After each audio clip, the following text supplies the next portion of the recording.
Thank you so much for joining us on the program today. Hey, everyone. That's me, former Denver Bronco, Vance Johnson. But guess what? Arizona Wildcat, and I'm in the Pima County Hall of Fame, so it's really good to be back home. And thanks so much for the invite. I'm looking forward to the conversation with you, my friend. I am so looking forward to this conversation. I'm so excited. We got a chance to talk last week. He said, hey, I can come in the studio. So great, I want to get you on YouTube. I want to get you on Facebook. And now we got it right, so I feel pretty good about this. So first of all, welcome back to Tucson. After so many years away, after so much that you've been through on and off the field, now back here at Tucson, Arizona. You went to Troy High School. You played at the University of Arizona. I tell people I was gone for 15 years. I feel like Rip Van Winkle, like I was asleep and I woke up and all of a sudden, whoa, where are all these buildings from? What's it like for you being back in Tucson? Well, it's interesting you made that comment because guess what? I've been gone 33 years. And so it's been really kind of hard to remember all the places I went to. But every time I see a place and I meet someone that I even grew up with, I'm actually starting to remember names and stuff like that. So because of my CTE and my NFL concussions and stuff like that, it's always really hard to always remember everything, but I'm reminded pretty quick, so it's still inside of me. So I'm just really excited about being back home with my elderly parents, and especially with what I'm doing now in the space that I'm in. Okay, we're going to get to all of that in just a second, but we had a chance to meet at the spring game two years ago, and I was sitting up in the press box, and I don't know if you remember this, but it was Kelvin Efon and Glenn Howell, who was your teammate. You guys both played for Larry Smith. And you sat up in the press box and you overlooked Arizona Stadium where you had so many great plays, memories, where your football career really took off to go to that next level. And I remember sitting up there looking at you and you were just wide-eyed and your mouth was agape and you're like, wow, I don't even know how to put this in words. Do you remember that day? You know what? You just reminded me, and I was in tears. Do you remember that? Yeah. I was in tears because standing up there and looking down on the field that I hadn't had a chance to even look at since I used to play on the field, I was just reminded of all the different touchdowns that I was running and the different sides of the field that I was on and even different players I had a chance to run into throughout my career. And so the memory was just amazing. I went back to my teen years. And even younger than that, when I used to come watch guys like O.J. Simpson come play against the Arizona Wildcats. So you remember all of that as a kid? Because, again, you went to Troya, so you were a Troya Charger. You play on Friday, and the Cats would play on Saturday. That's exactly right. And when I was even younger, even when I was in junior high school and elementary school, my father would actually allow me to come to the different Wildcat football games. And that's when I met and saw a number of pro football players, and that's why I brought up O.J. Simpson, because everybody knows his history, and especially where he ended up at. But I idolized him as a kid and said, even when I saw him going inside the locker room one time, when I grew up, I wanted to be just like you. And as we get into my testimony, you're going to see how I ended up on the same front page at the end of my career when he got into the position he was at in his life. Well, let's go through your career. You leave here as a running back. You go to the National Football League, and you make it with the Denver Broncos as a wide receiver. Talk about that transition when you go from the relatively safety, as you look back on it, of college football to now being a profession and going into the National Football League. Well, that's a really good question because obviously it starts way before that because my childhood actually is what led me to be that NFL ball player because of my thoughts as a child and where I wanted to end up at. But when I was drafted by the Denver Broncos, second pick in the second round, in fact, these days it would have been first round pick. When I landed in Denver, Colorado, the first thing I saw when I got off the airplane was a newspaper. And guess what the newspaper said? What's that? Broncos advance. So if you want to know where that word advance came from, that's where it came from. Just kidding. I was just boasting in myself right there. So it was really awesome to get here in Denver, Colorado, especially, since now here I'm in my early 20s and being a pro football player, thinking somehow I finally made the identity that I've always wanted since I was a kid. And the story gets even deeper than that, so I'm looking forward to sharing my testimony and also even my career. From the outside looking in, and that's where I want to start, and then we'll drill down a little bit deeper because you've been very, very transparent with all your travels and travails throughout your life. But from the outside looking in, making it to the National Football League, getting to the next level, playing for the Denver Broncos, I wanted to talk about what we as fans see and as broadcasters that I see and journalists that cover the games in sports. We just kind of see you from the outside, and I always think I'm kind of looking inside a fishbowl. I think I know what it's like, but I really don't know what it's like to be wet. I'm glad you mentioned that, sir, because everyone that's looking from the outside, you don't really see what's going on the inside of that ball player. And that's why I was saying all the way with around the country when I share with youth that, you think an identity is something that's achieved. And that's exactly what I thought I was doing when I made it to the NFL. But the identity is not actually achieved. It's like climbing to the top of a ladder. When you get to the top of the ladder, the only place to go is down. And pro athletes and famous people, we don't climb back down the ladder. We jump off head first. And we'll get into that part of my testimony too. But we'll get into my season and my career first so you can see the edited version when I was on the field. And then we'll get into the part what was happening off the field. Okay, so you have your 3 rings. Yeah, you have your I 3 got them right rings. here in my pocket. Can you hold them up and show us on camera? I'd love to. Now, I actually, because I was a Denver Bronco, I actually had all 5 of them. Oh, wow. And my vehicle actually was stolen a couple of years ago, and so a couple of my Super Bowl rings were stolen. But I do have one that Peyton Manning won. Okay. And also, I played in 3 that we did not win. Right. But we did win 2 of them, and so there go my Super Bowl rings right there. Wow. Yeah. And I had 5 back in the day, but now I'm down to 3, so I take them all over the country with me so I can share with people, and they are allowed to take photos with them. So if me and you could take a picture together, so I can post it on my social media. I'm mad. I didn't think of it today. I didn't know you were going to bring yours because I have a 2008 American League Championship ring for the Tampa Bay Rays when I was a broadcaster for the Rays, went to the World Series. I like wearing that around and sharing it with people. And it's one of those things that with you, I think this is going to take on a different meaning because we get to see just the outside of what the National Football League would be like. And you have these rings that people are like, oh, wow, look at this ring. I'll put it on. And I'm a big Denver Bronco fan. And you would just think from the outside, everything in your life is perfect because you're playing in the league. That's exactly what everyone's going to think. And that's exactly what you think, even with that ball player, because I really thought I was perfect by the time I made it to the NFL. But unfortunately, I was not happy unless I was on the football field making touchdowns and getting all the cheers from everyone and just really being it was all about Vance, man. I just got to be really honest with you. And in fact, even over the last couple of years, I was just inducted into the all-time top 100 Denver Broncos. Mm-hmm. And so I was really blessed to even have that opportunity too. But we all want to be successful and famous. And unfortunately, athletes, because we're in our 20s, do you know what the NFL stands for when you play in the NFL? Yeah. What does it stand for? Not for long. Not for long. That's exactly right. And I'm going to go ahead and just jump on this one right now because this is where it's going to end up at. Guess who I play for now? Who? Now for life. Team Jesus. We'll get into that too. Absolutely. Right. Vance Johnson, my special guest in studio here on Wildcats Radio 1290. And I'm so looking forward to this conversation. This is going to mean an awful lot to me. Let's keep on the outside. Let's just look into the fishbowl before we dive into everything else. We'll talk about Super Bowls and championships. Let's talk. I think we have to. I think we have to talk about the Super Bowls and the championships and playing with John Elway and playing with those historic teams that you had with the Denver Broncos. Oh, yeah. But you know what, though? Did you know that I won the NCAA championship when I was a Wildcat in long jump? Yeah. You do? Oh, yeah. Okay, so you're a Larry Smith guy. Come on. Oh, yeah, absolutely. Come on now. Yeah. And Carl Lewis was the number 1 jumper in the world. So I can't wait to get into that part of my testimony. But, yeah, being that Denver Bronco, really, and, having a chance to have boats and $100,000 vehicles and expensive houses and everything, I just really was about my flesh and making myself feel good.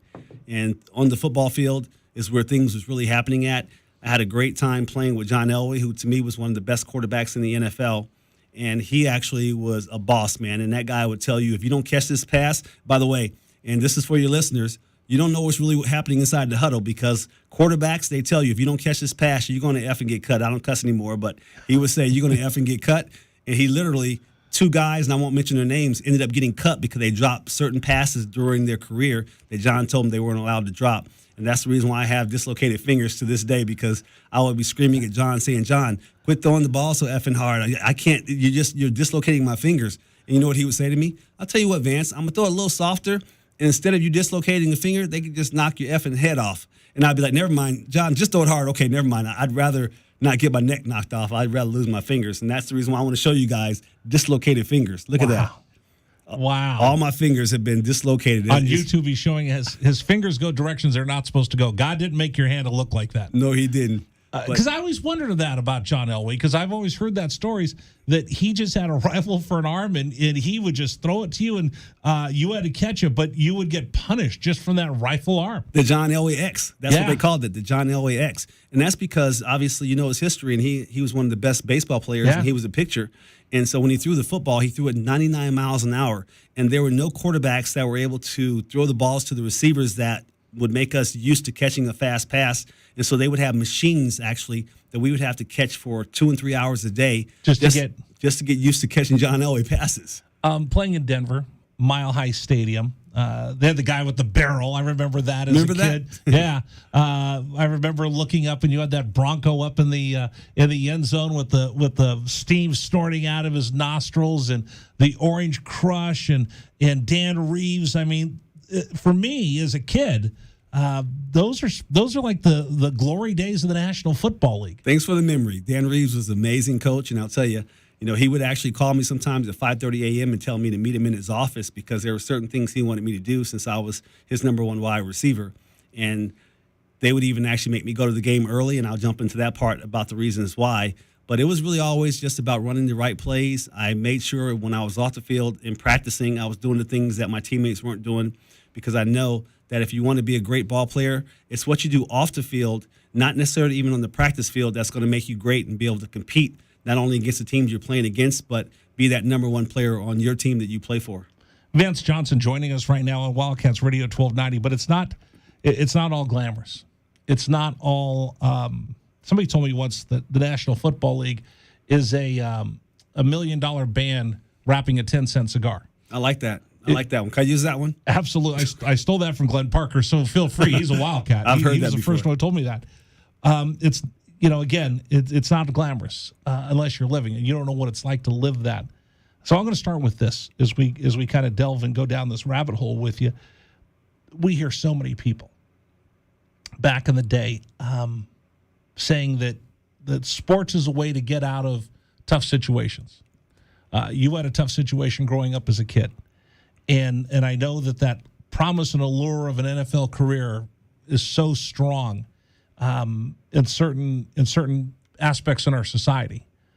But now with people, I read something the other day, Vance, that this is the first generation that thinks their kids aren't going to have a better life than them. So before it was, hey, listen, if you're looking for a way to get out of the hood, it's sports. Get a scholarship, go play college, go play in the National Football League, and you can give your family a better life. But now as we're starting to see people lose focus and lose their being opportunistic and thinking that the American dream still lives on, you have middle class families that are putting pressure on their kids, and they actually have resources to buy pitching lessons and private lessons and trainers, and they think little Johnny and little Jenny, if I invest enough money in a personal coach, I'm going to get a return on my investment. But you and I both know it's not like that. I can get a personal trainer all I want. I was never going to play in the National Football League, but these moms and dads who see their kid maybe just a little bit bigger than the rest, a little bit faster as an 11-year-old, start pouring money in and putting pressure on these kids. And the mental health aspect of this is starting to get really toxic in our society. Especially these days. And I'm being actually invited all over the country to share my testimony and speak to the youth. Because a lot of youth are athletes and they want to be successful and they think that that's going to be their identity. And somehow, if they can talk to a famous ball player like myself who played 10 years and 3 Super Bowls, maybe I can lead them in that direction so they can have that identity. But, I always encourage them that your education is probably a lot more important than you being famous, and especially as an athlete. Because guess what I say to them? I say, guess what the percentage of all of the NFL, college ball players, guess what the percentage is that make it to the NFL? 1%. So right from the very beginning, if you're not 1% of all the ball players in college, you're not going to make it to the NBA, to the to NFL or some other game that you play if you're one of those great athletes. So you really need to focus on your education and actually being a man of faith now. I really want to share, and I'll hold on to this part, about who I really am and my identity, who I am in my walk with my faith in my Lord and Savior Jesus Christ. But thinking somehow that when I became that famous person, I finally made it, not even realizing that your career actually doesn't last very long, because the average lifespan of your NFL career is only maybe somewhere between 3 and 5 years for most ball players. And if you do some research, and you should Google this, folks, look and see what the average lifespan of an NFL ball player is when they actually end up dying. The age is between 53 and 59 years old is when we usually die. That's the majority of the NFL ball players. I just turned 59 years old myself. Are you ready to let us jump in the fishbowl and see what it's like to be wet? Let's jump in there, man. All right, we're going to do that coming up. We have a special in-studio guest today, Vance Johnson, joining us right now. former member of the Denver Broncos, Arizona Wildcat superstar. And he's going to talk to us about some things that you're going to want to listen to. He's going to talk about his life, and he's going to share some examples. And my goal today, Vance, is if we could talk to one person and we could touch one person's life to make changes, then I think we did something good today. And that is my goal, to just reach one person every single day. And that's the reason why I was really excited about coming on with you, so that I could share my testimony, so I can just really break the stigma, and the people that are listening can either share the hope with their kids or even themselves if they're struggling, to let them know that actually, you know what, being famous is not necessarily going to be the way that you're going to be able to just say, I finally made it, now this is who I am, because actually it's a place that's going to stop. And so I look forward to jumping down into that, so that we can talk about the struggles that we're having around the country, especially today with a lot of youth, because even in Colorado, where I was just sharing too, just not too long ago, you know, there's up to 40, not just athletes, but youth from the ages 12 to 24 years old being hospitalized a day, up to 40 a day. We're going to talk about the dark side of fame. That's coming up next. I'm Rich Herrera. Vance Johnson, our special in-studio guest, will continue with you on Wildcats Radio 1290.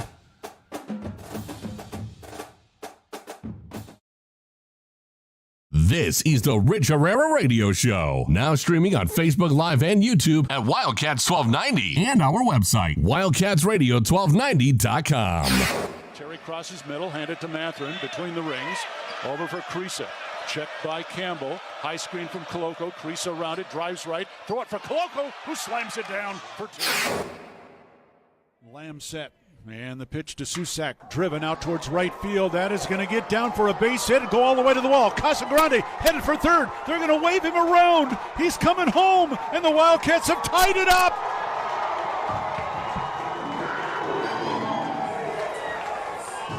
Susak with an RBI double to right center. And we're still playing ball. Tied at 16 in the bottom of the 10th. Shot blocked by Koloko, who grabs it out of the air. Ahead to Dalen Terry, Arizona with the ball, minute 30 to go, and a 6-point lead.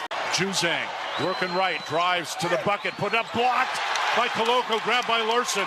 Arizona ball, 38 seconds left. For Bernard, goes right, blocked by Ballo, grabbed by Matherin. Arizona ball, 22 seconds left. Campbell down for the Bruins, throw it out to Riley. He'll shoot the three, blocked again by Koloko. Ballo grabs it, it's over. Championship to Tucson. Hey, sports fans, it's Rich Herrera. Thank you so much for tuning into our stream. We'll be back in just a bit. Until then, how about some Arizona Wildcat highlights? Fourth down and less than a yard. Trojans will go for it in a tie game. Slovis out of the shotgun. Step to his left. Step to handoff. Into the backfield and drop. No gain, loss on the play. Cats take over. That's a huge play by Arizona. Explosive play in the backfield that time. Shot blocked by Koloko, who grabs it out of the air. Ahead to Dalen Terry, Arizona with the ball, minute 30 to go, and a 6-point lead. Juzang working right, drives to the bucket, put up, blocked by Koloko, grabbed by Larson. Arizona ball, 38 seconds left. For Bernard, goes right, blocked by Ballo, grabbed by Matherin. Arizona ball, 22 seconds left. Campbell down for the Bruins, throw it out to Riley. He'll shoot the three, blocked again by Koloko. Ballo grabs it, it's over. Championship to Tucson. Dalen Terry quickly the other way, out to Tabellas, down the lane to throw it down with the left hand. Look out. The locomotive slams it home.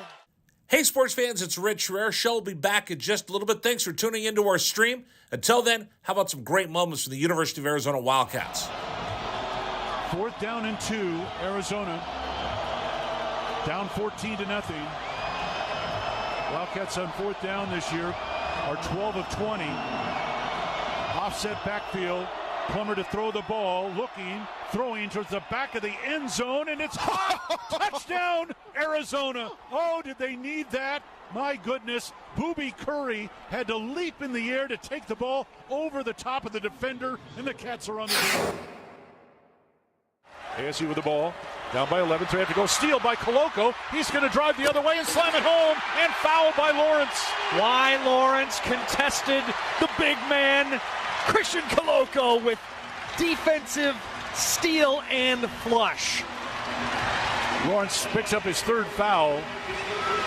Big guys love to play point guard. Koloko looked like what, driving down that was from mid-court. 3-point lead again for TCU. Down to 30 seconds left. Matherin with the ball for the Wildcats.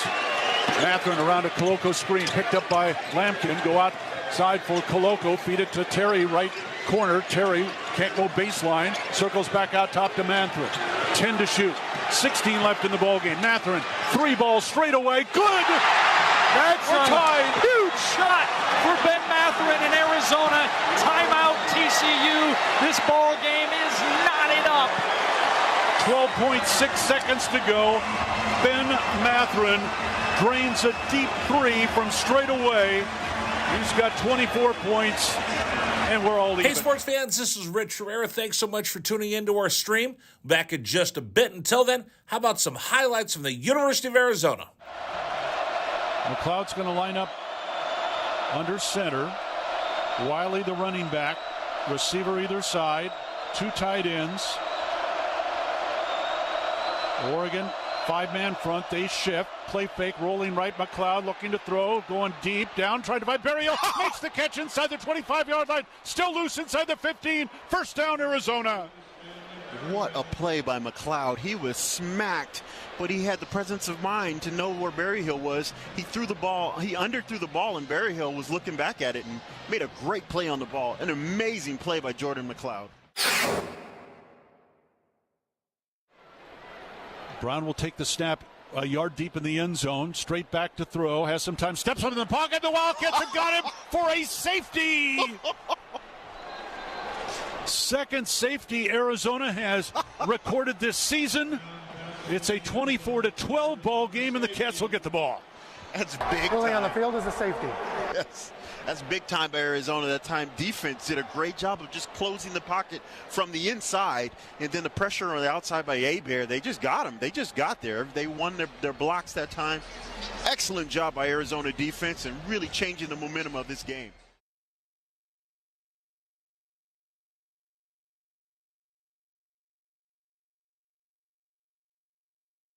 Radio 1290. Rich Herrera with you. Thanks for joining us. We have a special in-studio guest, Vance Johnson.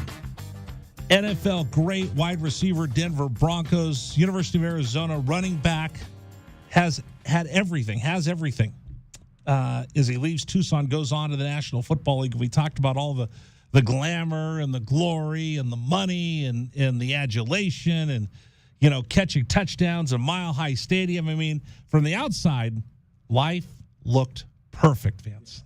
From the outside, life looked perfect.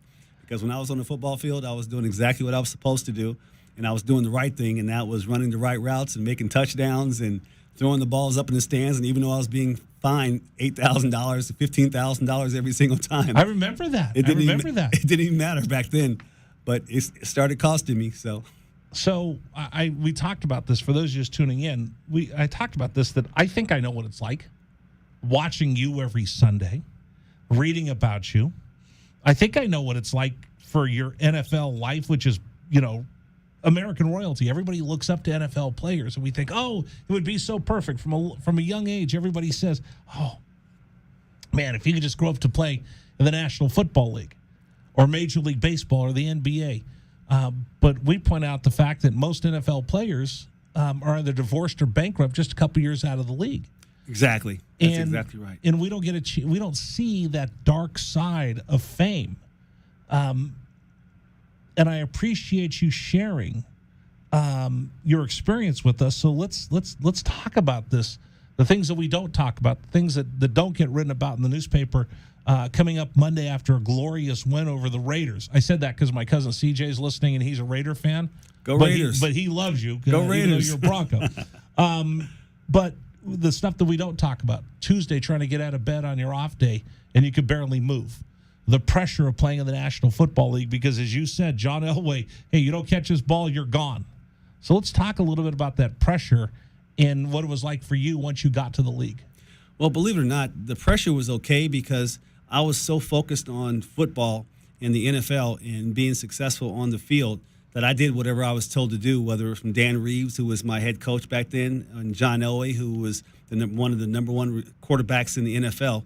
So that's really the only time that I was able to just really focus and do the right thing is when I had either teammates, and like you mentioned earlier about the Three Amigos, and I'd love to share how the Three Amigos got started. May I share that real quick? Please. So when I landed in Denver, Colorado, and Vance Johnson was the number one wide receiver, I ended up being a starting receiver. They brought on Mark Jackson, who was only drafted in the 6th round, so I kind of took him under my wings. And then I found out that they were drafting Ricky Nattil in the 1st round. And I was so pissed off that I told Mark, who was my friend, you better not be friends with Ricky. In fact, I called the press to come out to tie me and said, tell Ricky Nattil when he lands and see if he's fast as Vance Johnson. So I ran the 40 meters, and I ran a 4.18, 4.19. And so when Ricky came, I hated Ricky. But one night, me and Mark being roommates, I found out that Mark and Ricky were friends. And I was so upset with Mark, I almost kicked him out of the room. But then I was watching a movie called The Three Amigos. And I was like, a thought came to my mind that me, Mark, and Ricky need to be the Three Amigos. Chevy Chase, Martin Short, and Steve Martin. There you go. That's right. So I ran to Mark's room and told him we need to be called the Three Amigos, man. Me, you, and Ricky. And he said, Vance, they might think 3 white guys can be 3 amigos, but not 3 Nicks. See, I almost did it again. Anyway, I said, yes, they will, because tomorrow I'm going to blame it on John Elway. So the media came up to us afterwards because they always interviewed us after practice. And I said, John Elway called me, Mark, and Ricky the 3 amigos. And they walked over to John and said, you call Mark and Ricky and Vance the 3 amigos? He said, what? Maybe the 3 midgets. They're all under 6 feet tall.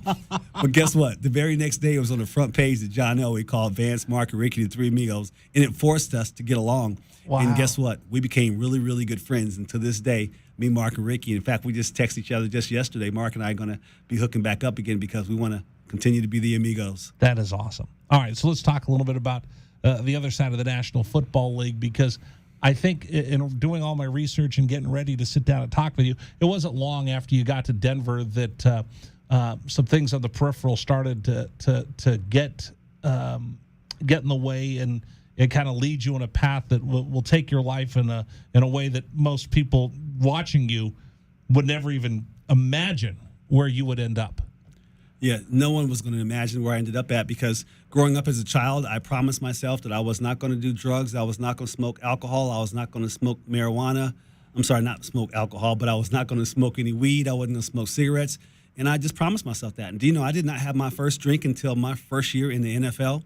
And I can get into how that started. We were playing against Please do. Okay. Are you a San Francisco 49ers fan? I am. Okay, well, you're going to love this. Okay. So we're playing against the 49ers out in San Francisco, and all I have to do, the last play of the game was a punt, and I'm standing on the 10-yard line, and I thought, you know what? I'll just look up in the air. I'll close my eyes. When I catch the ball, I'll be on the front page. But then when the ball was coming down, I said, no, it's the last play of the game, and we're winning, so I'm just going to catch it. I fumbled anyway. San Francisco won the ball game. And my teammates and even my coach was like, Vance, you're probably going to end up getting cut because you can't do that the last play in the preseason. Right. And so on the way back home, I thought about, man, I'm going to get cut and I got to go back to Tucson. And back then, guys, I struggled because of what I grew up in and around, and we'll get into that part of my testimony.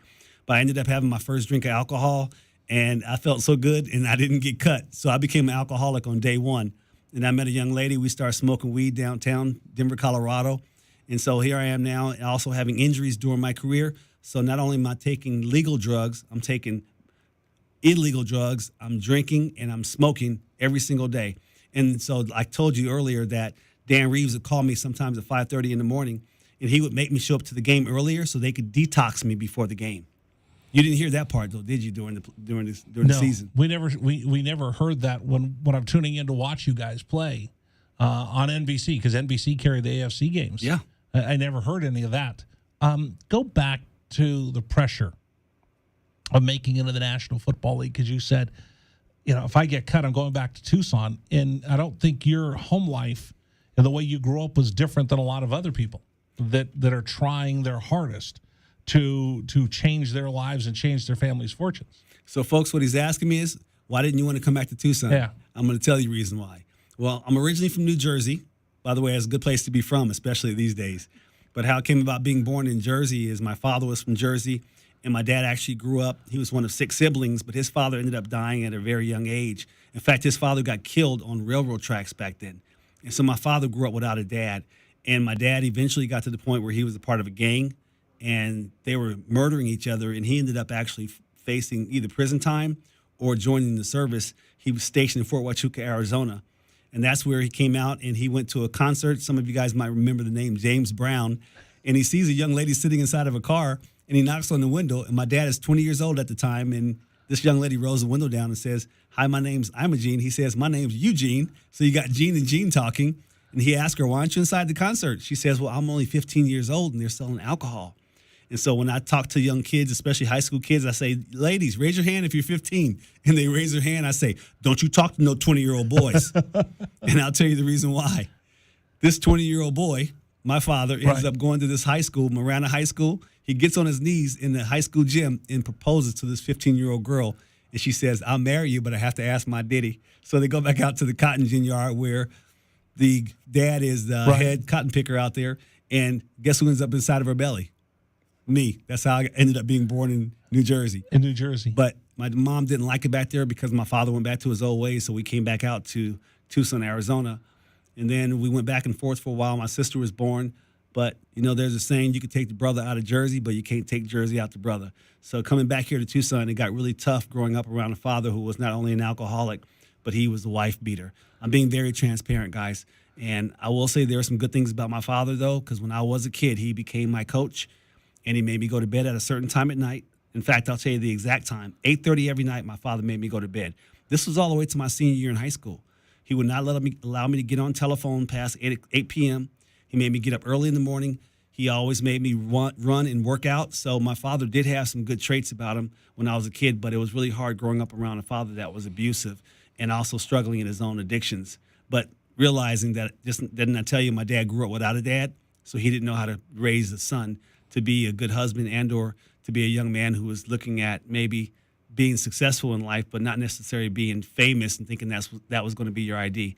It goes in deeper than that, guys. And I know as you're talking about this, and you kind of, somebody listening to the radio right now or watching us kind of might cringe a little bit, and they're like, "Oh, I don't want to, that stuff we don't talk about." But I'm going to tell you from my family and your family, and I don't think anybody else is any different. We all have these things in our family. Of things that we don't talk about in public. We don't talk about them on Facebook. We don't put anything like that up on Facebook or Instagram, but we all have that. And if you're able to talk about it, we can help break some of these cycles that we see in our society and our families of people that just keep repeating the same things over and over again. So I'm thankful for you. Just like, I got people in my family that have struggled.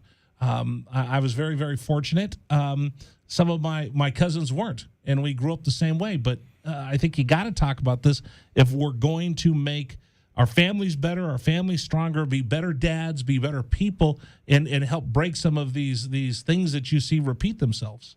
Yeah, that's the reason why I really am transparent because, guys, like I said earlier, transparency leads to transformation. And talking about my childhood and knowing that the only time I was happy or the only time I had peace was when I was doing my sports and making touchdowns and winning track meets. I even represented the United States of America at the Pan American Games. I won the gold medal for the USA when I was just a kid. And so I was really one of the best athletes in the country all the way from my junior high school to my high school years.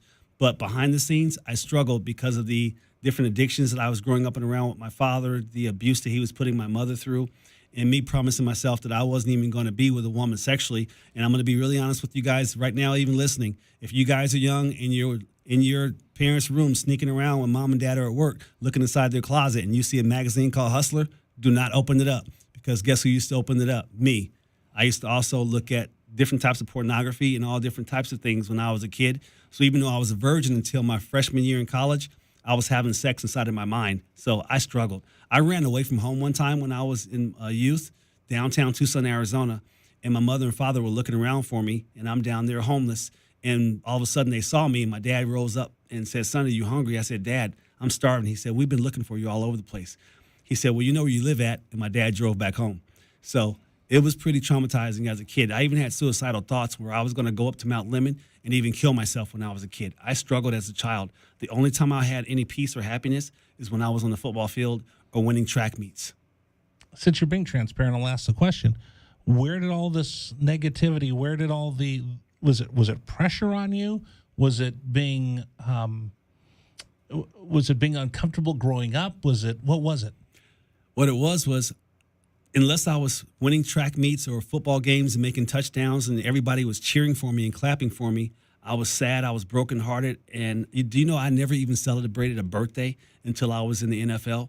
I would run away from home whenever they would have a birthday party for me at my own house. So I really struggled unless it came to me being in sports and things like that made me feel good. So I walked by my feelings. Now, I did have a mother that was a godly woman and we grew up in the church. Unfortunately, I didn't see the things happening inside the church that I saw in my own home. And so I really struggled. And this is not to tell anyone that they need to start hating their father or hating their mother because they're growing up in and around that. Because as time goes on, you start to realize that that loved one that you saw being abusive or struggling with addictions, they have a lot of trauma themselves. And so mental illness is real. Okay. So you're playing in the National Football League. You're starting to use. You're starting to drink. Yep. Question that pops into my head and probably everybody listening. Well, wait a minute, Vance. I don't know if I'm buying this. I don't know if I'm buying what you're selling right now, Vance. All right, how could you tell me that you're using and you're drinking and you're abusing yourself and you're doing all these things that are counterintuitive to being a professional athlete? How can you achieve what you achieved with everything going on that we don't see about? Well, watch this. When you say I'm not buying this, the listeners, yeah, of course you're not buying it because I'm not asking you for any money. I'm asking you to buy it by listening and knowing that it's the truth, because I'm not going to prosper off of this at all. I'm just going to be transparent and let you know that I'm where a lot of you are even to this day. Yeah. And so here I am now in the NFL, and like I said, that I was famous and thinking somehow that I had finally made it to where I wanted to go, but I really struggled even off the field.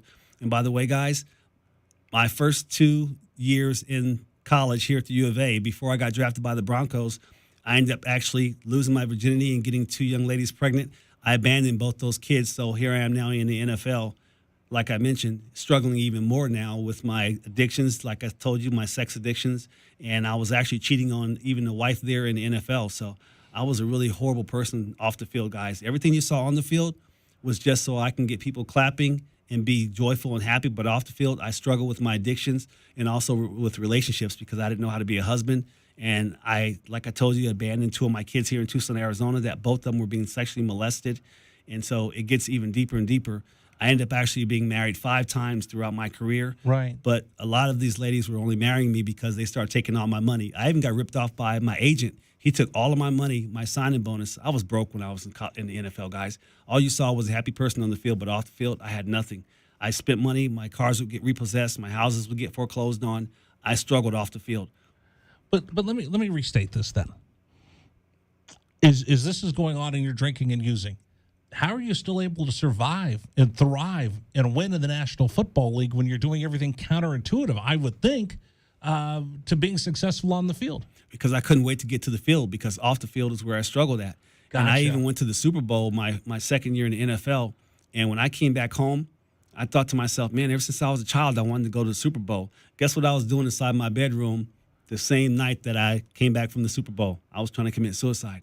My mother called me and said, Vance, I'm really worried about you. The Lord put you on my heart. I said, Mom, you saved my life. I literally cut my wrist because I was getting ready to kill myself. I ended up in the hospital several times during my career, crashing in cars and all different types of stuff. I even crashed into 2 ladies that I was in love with because they would see me butt naked inside of another woman's car. And so I would crash into them because I was angry with them and ended up having to go to jail. So they didn't talk about that in the media either.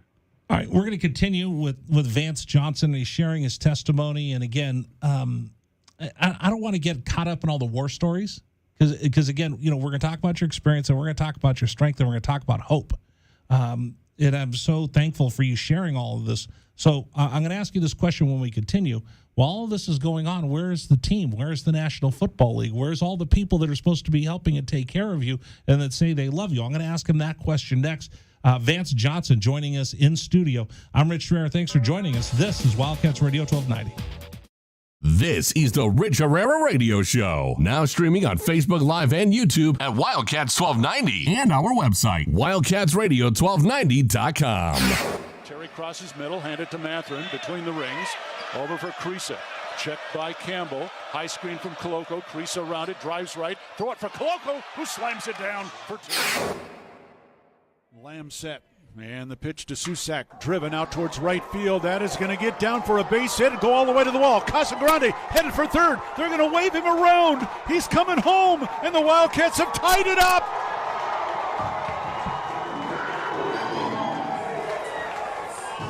Susak with an RBI double to right center. And we're still playing ball. Tied at 16 in the bottom of the 10th. Shot blocked by Koloko, who grabs it out of the air. Ahead to Dalen Terry, Arizona with the ball, minute 30 to go, and a 6-point lead. Juzang working right, drives to the bucket, put up, blocked by Koloko, grabbed by Larson. Arizona ball, 38 seconds left. For Bernard, goes right, blocked by Ballo, grabbed by Matherin. Arizona ball, 22 seconds left. Campbell down for the Bruins, throw it out to Riley. He'll shoot the three, blocked again by Koloko. Ballo grabs it, it's over. Championship to Tucson. Hey, sports fans, it's Rich Herrera. Thank you so much for tuning into our stream. We'll be back in just a bit. Until then, how about some Arizona Wildcat highlights? Fourth down and less than a yard. Trojans will go for it in a tie game. Slovis out of the shotgun. Step to his left. Step the handoff. Into the backfield and drop. No gain, loss on the play. Cats take over. That's a huge play by Arizona. Explosive play in the backfield that time. Shot blocked by Koloko, who grabs it out of the air. Ahead to Dalen Terry, Arizona with the ball, minute 30 to go, and a 6-point lead. Juzang working right, drives to the bucket, put up, blocked by Koloko, grabbed by Larson. Arizona ball, 38 seconds left. For Bernard, goes right, blocked by Ballo, grabbed by Matherin. Arizona ball, 22 seconds left. Campbell down for the Bruins, throw it out to Riley. He'll shoot the three, blocked again by Koloko. Ballo grabs it, it's over. Championship to Tucson. Dalen Terry quickly the other way, out to Tabellas, down the lane to throw it down with the left hand. Look out. The locomotive slams it home. Hey, sports fans, it's Rich Herrera. Show will be back in just a little bit. Thanks for tuning into our stream. Until then, how about some great moments for the University of Arizona Wildcats? Fourth down and 2, Arizona. Down 14-0. Wildcats on fourth down this year are 12 of 20. Offset backfield. Plummer to throw the ball, looking, throwing towards the back of the end zone, and it's caught. Touchdown, Arizona. Oh, did they need that? My goodness. Booby Curry had to leap in the air to take the ball over the top of the defender, and the Cats are on the field. ASU with the ball, down by 11, so they have to go. Steal by Koloko. He's going to drive the other way and slam it home, and foul by Lawrence. Why Lawrence contested the big man, Christian Koloko, with defensive steal and flush. Lawrence picks up his third foul. Big guys love to play point guard. Koloko looked like what, driving down that was from midcourt. 3-point lead again for TCU. Down to 30 seconds left. Matherin with the ball for the Wildcats. Thanks for joining us, everybody. Wildcats Radio 1290. I'm Rich Herrera, a special in-studio guest, Vance Johnson. This could be one of the most important conversations we've ever had here on Wildcats Radio 1290 because Vance, NFL star, 3 Super Bowl rings, one of the greatest Denver Broncos of all time, known around the world, known around the National Football League. Like I said, one of the all-time great players. I grew up watching you, Vance. Although you're not that old.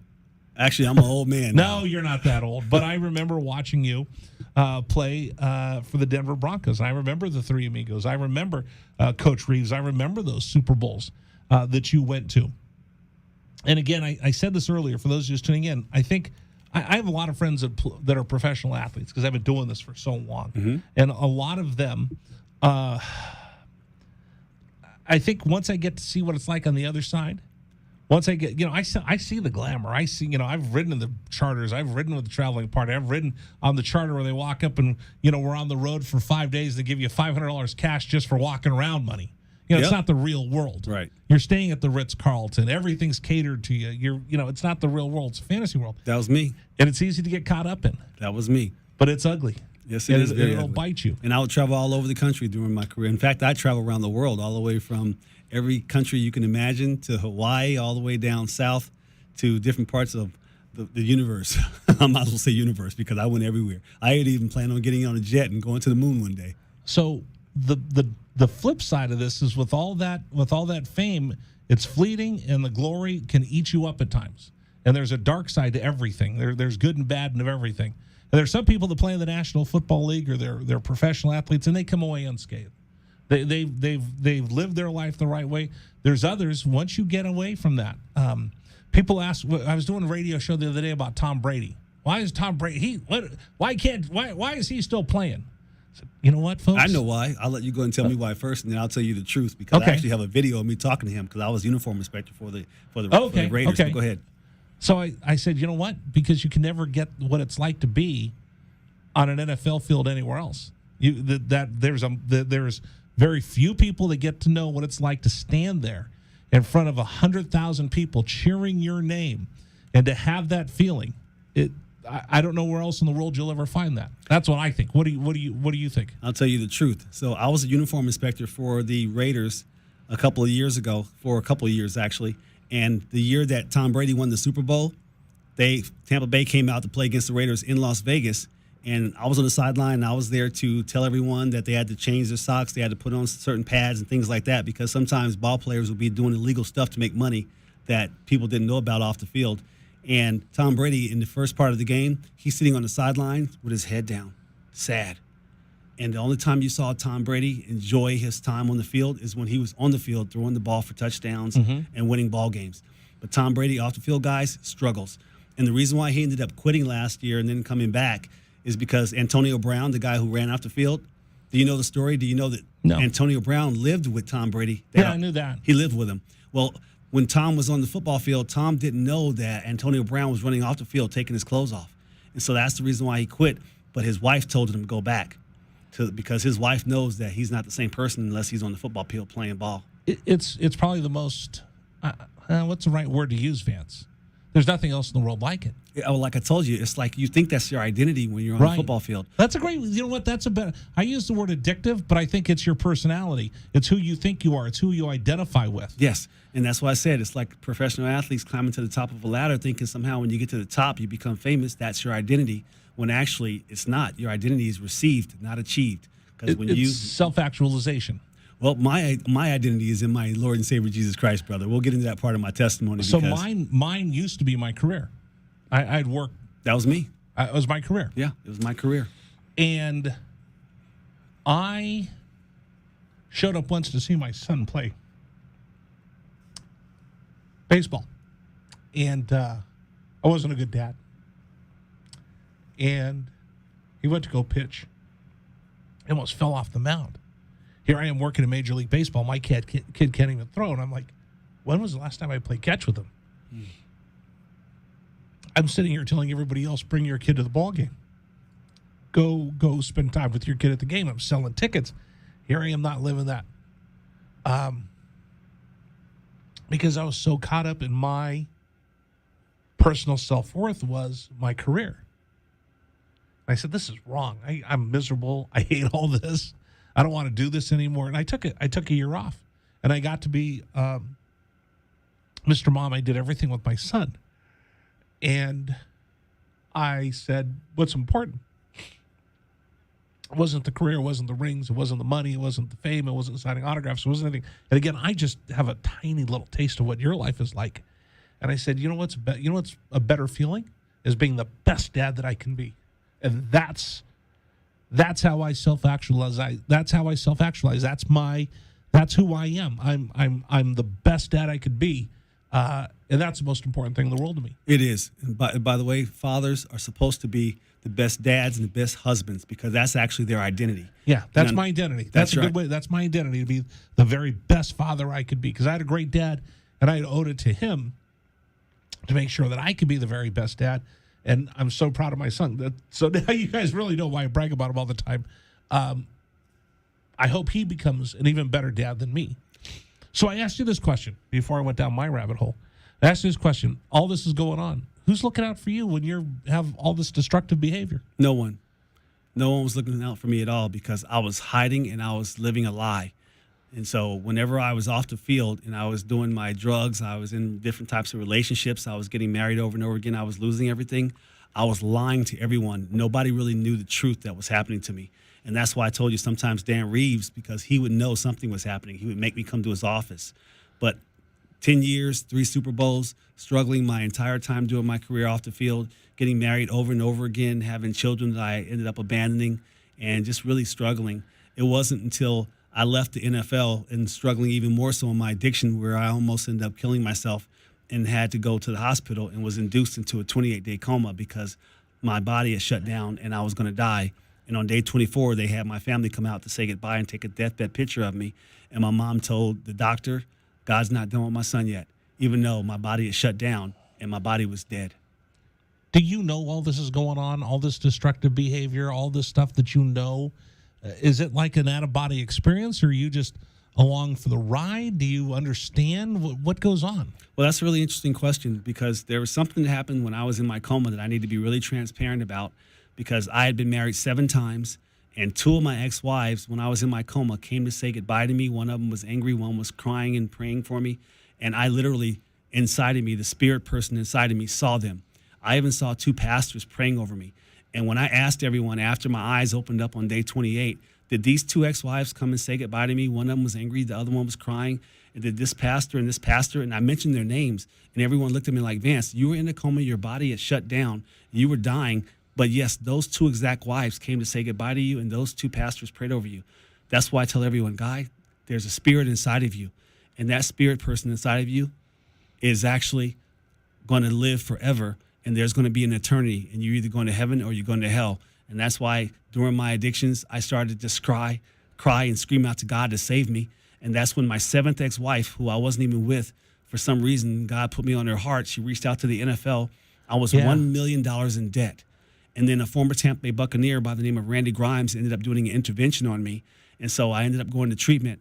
And that's a whole nother story too. But I ended up actually really just talking about my mental illness that I struggle with, the people that I abandoned, and then I was going to leave treatment, and all of a sudden I saw this cross across the street on top of a church, and a voice inside of my head said, go back in and listen. I started reading scriptures. I started just to really believe that when I cried out to God that he saved me. And that's the reason why, God, I'm a godly man, and I just want to share the hope in Jesus Christ, who nailed all my sins and addictions to the cross. But we have to change, because scripture says unless you die to your old self, then you won't be a new creation. And I'm a new creation today, and that's why I came back home to Colorado. I meant to say Colorado, because they take me back there pretty often. Can I beg of you to stay with me for a little bit longer? I'll stay a little bit longer, yes. Okay, because I know we're only supposed to do an hour. We haven't gotten nearly far enough in this. So I've never talked to anybody that has been in a coma. Did you know what was going on? I actually saw people talking and people visiting me, like I told you, and I even talked to the doctors and nurses, and they said, Mr. Johnson, that actually is upstairs, but you have not been out of that bed all this time. And so, wait a second, say that again. Okay, so I asked the doctor and the nurse, is this upstairs? Because I kept asking people to show me how to get back to my room, but they would not respond. And they said, Mr. Johnson, you haven't been out of that bed. Like an out-of-body experience. I had an out-of-body experience. Wow. They said, that's up there, but you have not been out of that bed. And that's the reason why I tell everyone there's a spirit inside of you. And that's why we have a choice to either choose the right way or the wrong way. And that's why I'm back home in Arizona, and I can't wait to get into that part of why I'm back home. That's what we're going to talk about next. We're going to talk about interventions. We're going to talk about a higher power. And all of that is you share this amazing story. By the way, if someone needs help, if someone's listening to us right now, reach out to Vance, and I'm available. If you go to vanceinspires.org, okay. Vance, V-A-N-C-E, inspires.org, and you can email me, and I actually even have phone numbers on there that you can call, and you can reach out to me personally, and I would love to either do an intervention or offer hope to somebody that needs to get into treatment, because the program I work at America's Rehab Campuses, we're helping so many Which we have people. one right here in Tucson. Right here in Tucson, Arizona, and I'm even willing to go to your house and do a free intervention to get a loved one into our program. Wait a second, Vance. So if this is someone listening to us today that's struggling with addiction or mental health, and we could help them get some help? Yes, we can. And that's why you invited me on this show, brother, because you care about your listeners. You're choking me up. I told you, don't make me, don't. You know what? I love how transparent you are. I told you, don't make me cry, Vance, but you did. You know what? Because I need your listeners to know how much you care about them, because you talk about them, even though they're listening to you, you care more about them than yourself. And I see it in you, man. for the folks, here's a point I wanted to get across before you got me all choked up. And this is for people that are listening to us that are struggling right now, right? Yes. Mental health, we can help them. Addiction, we can help them.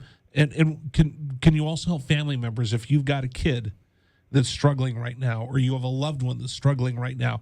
Can they reach out to you as well to try to help their loved one? You know, it's so interesting you even mentioned that, because there was a gentleman that was in treatment that hadn't seen his son in almost 7 years, and his son actually ended up being homeless. And he said, do you mind going back out to my ex-wife's house and letting her know that I care about my son and I'm sorry that I abandoned him? And so when I went back there and talked to the wife, and the son hadn't seen his dad in 7 years, I told the son, and I showed the son a video of me recording the father, telling my son, I love you and I'm sorry that I abandoned you. And guess what that son said? Now I'm ready to get into treatment. Because his son had struggled with addiction too, because his father had abandoned him. So that's the reason why I'm transparent and I'm willing to help anybody here in Tucson, Arizona, or Arizona as a whole, that I can get into treatment, because it's about saving lives and souls, man. All right, we're going to talk about intervention, and then we're going to talk about a higher power. Those are coming up next. Vance Johnson.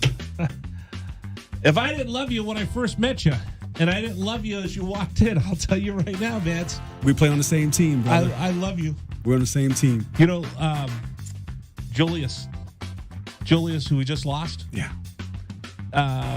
Lamont Hundley was on with us the other day saying he would remind people to say, I love you. I love you, brother. We'll continue. It's 1290. This is the Rich Herrera Radio Show. Now streaming on Facebook Live and YouTube at Wildcats 1290 and our website, wildcatsradio1290.com. Terry crosses middle, hand it to Matherin between the rings. Over for Creasa. Checked by Campbell. High screen from Coloco. Creasa around it, drives right. Throw it for Coloco, who slams it down for two. Lamb set. And the pitch to Susak, driven out towards right field. That is going to get down for a base hit and go all the way to the wall. Casagrande headed for third. They're going to wave him around. He's coming home, and the Wildcats have tied it up.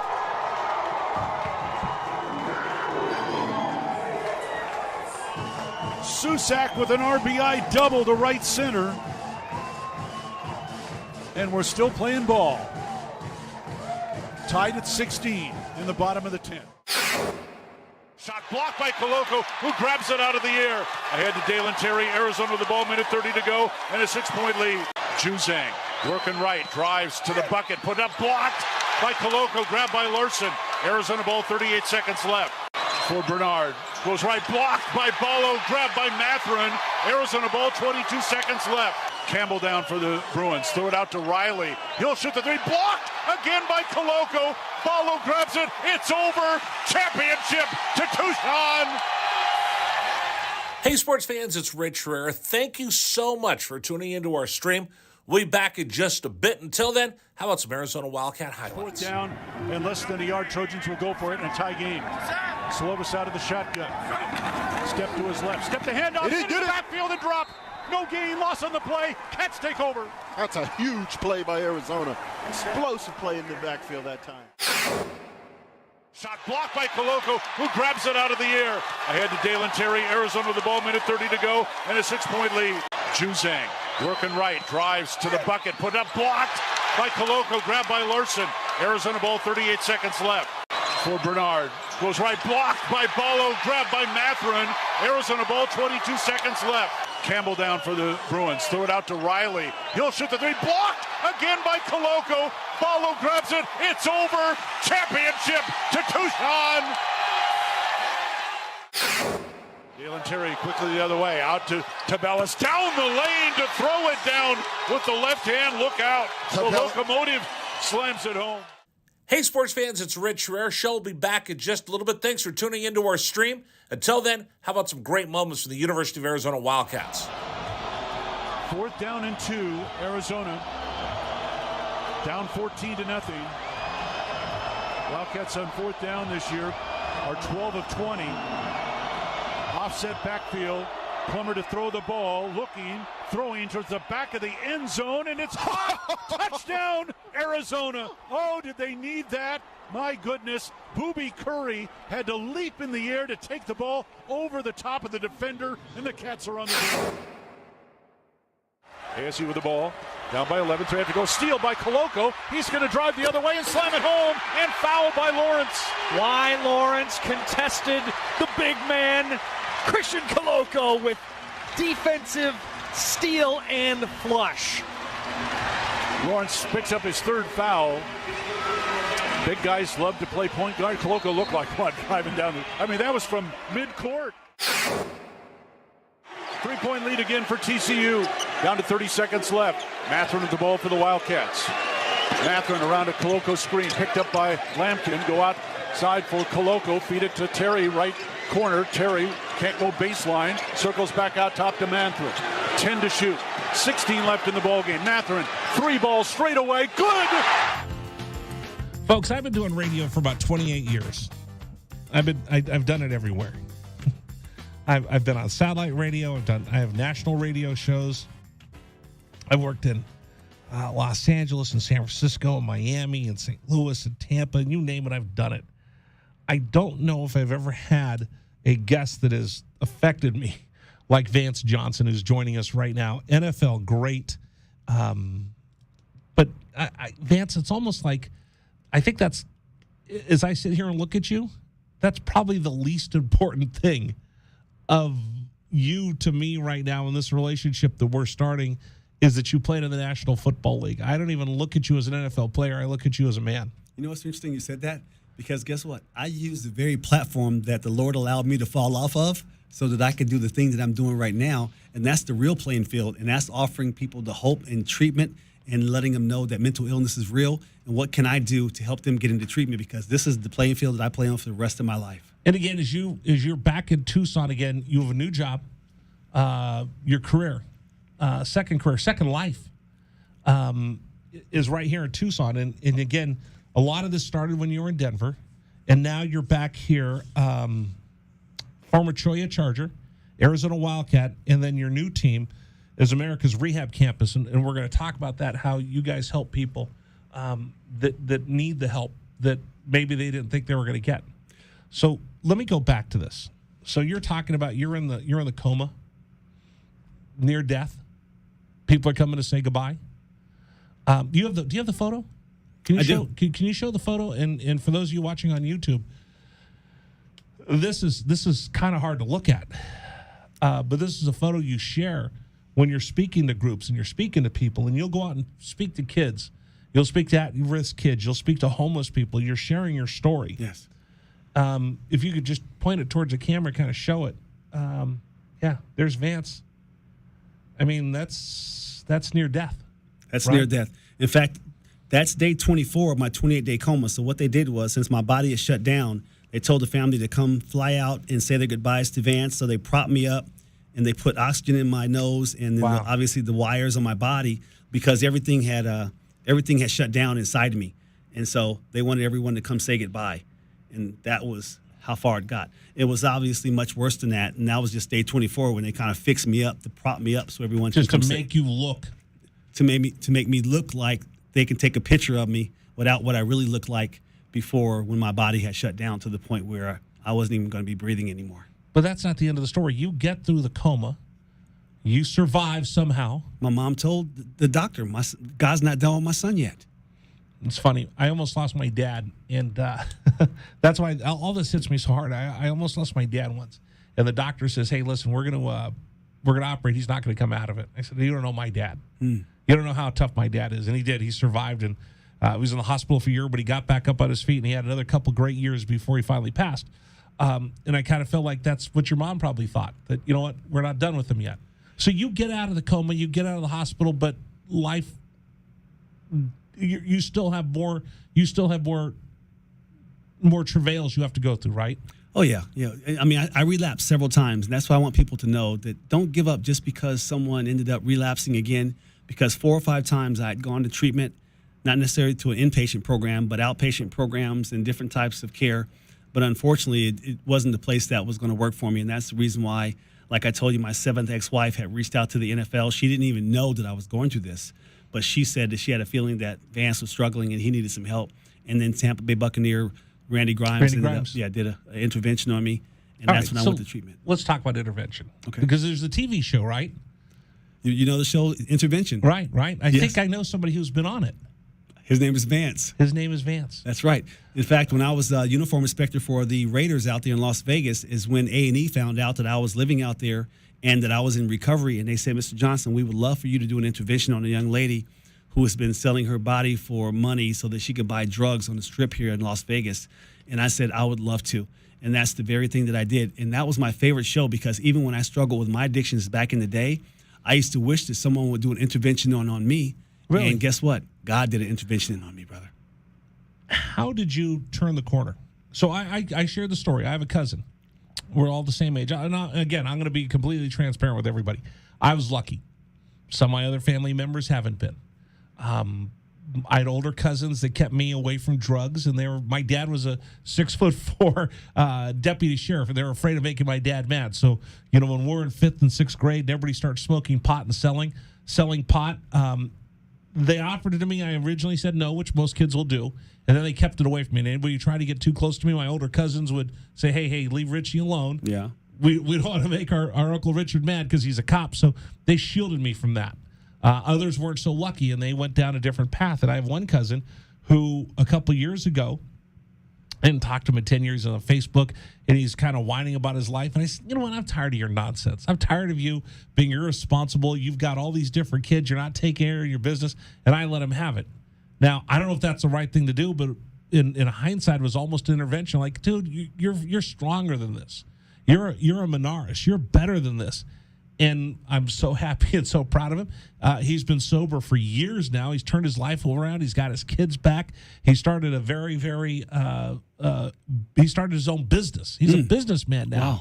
And his life has completely changed. He's a whole different person, and he's the strongest man I know. And I love this kid so much. So, CJ, I know he's a Bronco and you're a Raider fan, but we love you. Talk to me about what got you across the goal line to changing your life. What got me across the goal line was this, guys. I was driving through the canyon one time in the foothills up in Denver, Colorado, and I was screaming, just crying out to God to save me because I just couldn't do this anymore because I was being so suicidal that I had planned on just taking my own life. And that's when I said my 7th ex-wife had reached out to the NFL to help me, even though she didn't even know what was going on. And I ended up saying yes to Randy Grimes when he did the intervention on me. And when I went to treatment, and I have to be really honest with all of you, I actually read the Bible for the first time, and I read Scripture in Proverbs 14:12, where it says, there's a way that seems right to a man, but his pathway leads to death. And I said I was doing what I thought was right ever since I was a child, and where did I end up at? In my deathbed.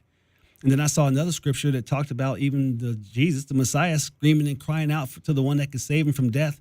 And even though he had to die for our sins, they tried to kill him during his ministry, and it said he was heard because of his reverence. And he also learned obedience through the things he had to suffer through. And that's in the book of Hebrews that I also read. These were the first scriptures I ever read. And it said he learned obedience through the things he had to suffer through. And that's the reason why, even being an athlete, you learn obedience through the things you have to suffer through, because sometimes your coach is going to make you do certain things that are going to be hard. Even when your parents, when you're little, they're going to give you a spanking when you're bad, and you're going to have to suffer through it. But you learn obedience through the things that you suffer through so that you can have victory. And that's the very thing that I knew when I started walking this thing out and just crying out and knowing that God was going to save me if I just really repented from my sins and my addictions so that I could be used to offer the hope to others. And that's the reason why I'm back home, and I'm the recovery ambassador for America's rehab campuses here in Tucson. And the promise I made God was just like the woman at the well. She was only married 5 times, and this is in the Bible. I was married 7 times.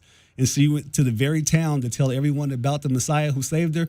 And that's why I came back to Tucson, so I could tell everyone about who saved me. Now, there are many roads to recovery, but it's about saving lives and souls for me. And that's how transparent I am, brother. What's the biggest fear of trying to get clean? The biggest fear is that you don't know when you get clean how long you're going to be able to stay clean. But right. I think everyone that goes through the struggles of their addictions need to use that very platform that they fell off and almost died to offer hope, to show someone that there's a way out. So I've heard a couple different things, that you're never recovered. You're always a work in progress. Interesting you said that, too, because that's also biblical, because you know what it says? It says to pick up your cross every single day, deny your flesh every single day. So you're never perfect, but every single day you have to do it again, and that's the reason why they say one day at a time, and that's on any road of recovery, no matter what program you're in. It's one day at a time, and this is for the rest of your life. So, Vance, You're a man of faith. I'm a man of faith. I'm Catholic. Okay. So I have my faith. I don't talk about it that much. I kind of keep that to myself. But there's some people out there listening to us right now like, oh, I don't know about my faith. I don't know about this. I don't know if I want to start reading the Bible, and I don't know if I want people coming and preaching at me. But one of the things that I learned to doing my research and talking is that as you go through trying to change your life, there's a higher power.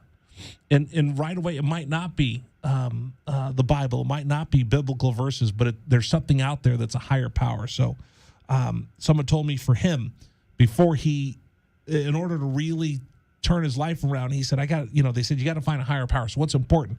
And he had lost his kids. And his kids were taken away from him, and his exes didn't want anything to do with them. And he said, why am I doing this? And for him, his higher power was getting his kids back in his life and getting his kids back because he loved them so much. Is there a way to start? Because, again, sometimes it's just scary. You don't know what you want to do, and you're looking for something, but I got to have something I can grab hold of, and that higher power could be spiritual. It could be your kids. It could be your family. It could be your mom and dad. Are there different points of having a higher power that you can reach out to? Being a man of God and knowing that we're called to love everybody, and that means whether you believe in something different than I believe in, I have love for that person because I want to show them the way. But every loved one that we've ever had in our past has died, and all you got to do is just look back for generations. So yes, we're supposed to love our loved ones, especially husbands loving their wives, because the Bible says that when you become married to your wife, you become one flesh, and you're supposed to choose your wife over yourself. And that's the reason why I also try to help a lot of men who go through issues in their marriages to let them know you need to quit being abusive to your wife because you're actually supposed to put her above you. And then we're supposed to raise our kids and also love our kids and show them in the way that they should go, because the scriptures also say when they grow up, they will not depart from it if you show them in the way they should go. But that's the reason why God's love and grace and mercy, who is our Father, called us to come to the hope and truth and knowledge that Christ paid the price for all of us. Now, I don't judge people on the roads that they walk in their recovery. I just want to save souls because that's the very promise that I made God, that I would go out and share my testimony and how Jesus Christ saved my soul and my life so that I could go offer hope to others. So my friends have told me it's about, when we're talking about this and you're giving your testimony, it's experience. We're talking about the strength that takes you to face your demons, and then the hope. So talk to me about what Vance Johnson's life is like now without the crowd of Mile High Stadium chanting your name and people wearing your jersey and John Elway trying to break your fingers and the money and the fame that's all gone. And now Vance Johnson being a man.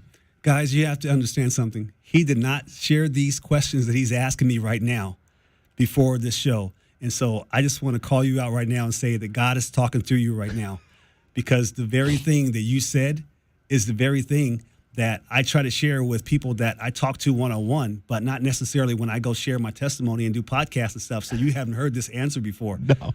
I make others more important than me because it's biblical. We're supposed to look at others as more important than ourselves. And that's the reason why I said it was all about Vance, all about fame, all about the things that I wanted to do in the places that I wanted to be able to say that Vance Johnson is there and I'm the most successful ball player that there was. But now, every time that I go out and talk to the homeless or talk to people who have loved ones that need help, I look at them as more important than I am. And so them being the most important thing to me means that, like I said, your fruit's going to bear witness. And that's the reason why the promise that I made God for the rest of my life is I want to go out and help others who have loved ones that need help, because it's not about Vance anymore. It's about doing the work for my Lord and Savior. What's your routine like? Because I know once we get, past the experience, we get through the war stories. So those are the things everybody wants to talk to. Oh, let me talk about how bad your life was. And then the tougher part is talking about the strength. And then the really tough sledding is talking about the hope and the continued hope and continuing to work on making yourself a better person. What about your routine for the day, the healthy habits that you have that keep you going on this path that you're on? The healthy habits that I have are people that, especially here locally, are reaching out to me.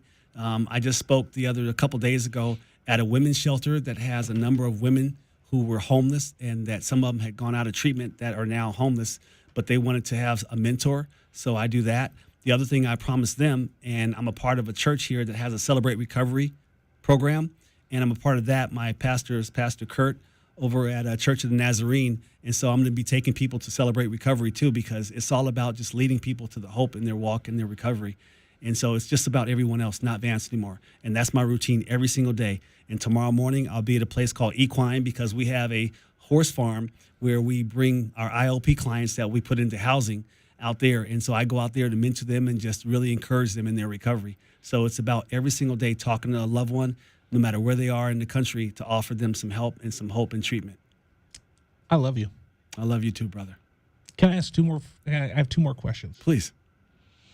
So right now we probably have someone listening, and from the outside, they're like that fishbowl I talked about when we first sat down. I look at them and like, man, they got their life together.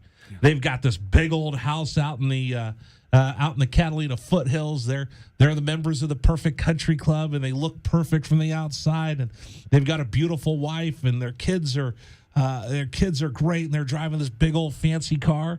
And I see that from the outside looking at their house, and I look at them and I'm like, man, I wish I had all that.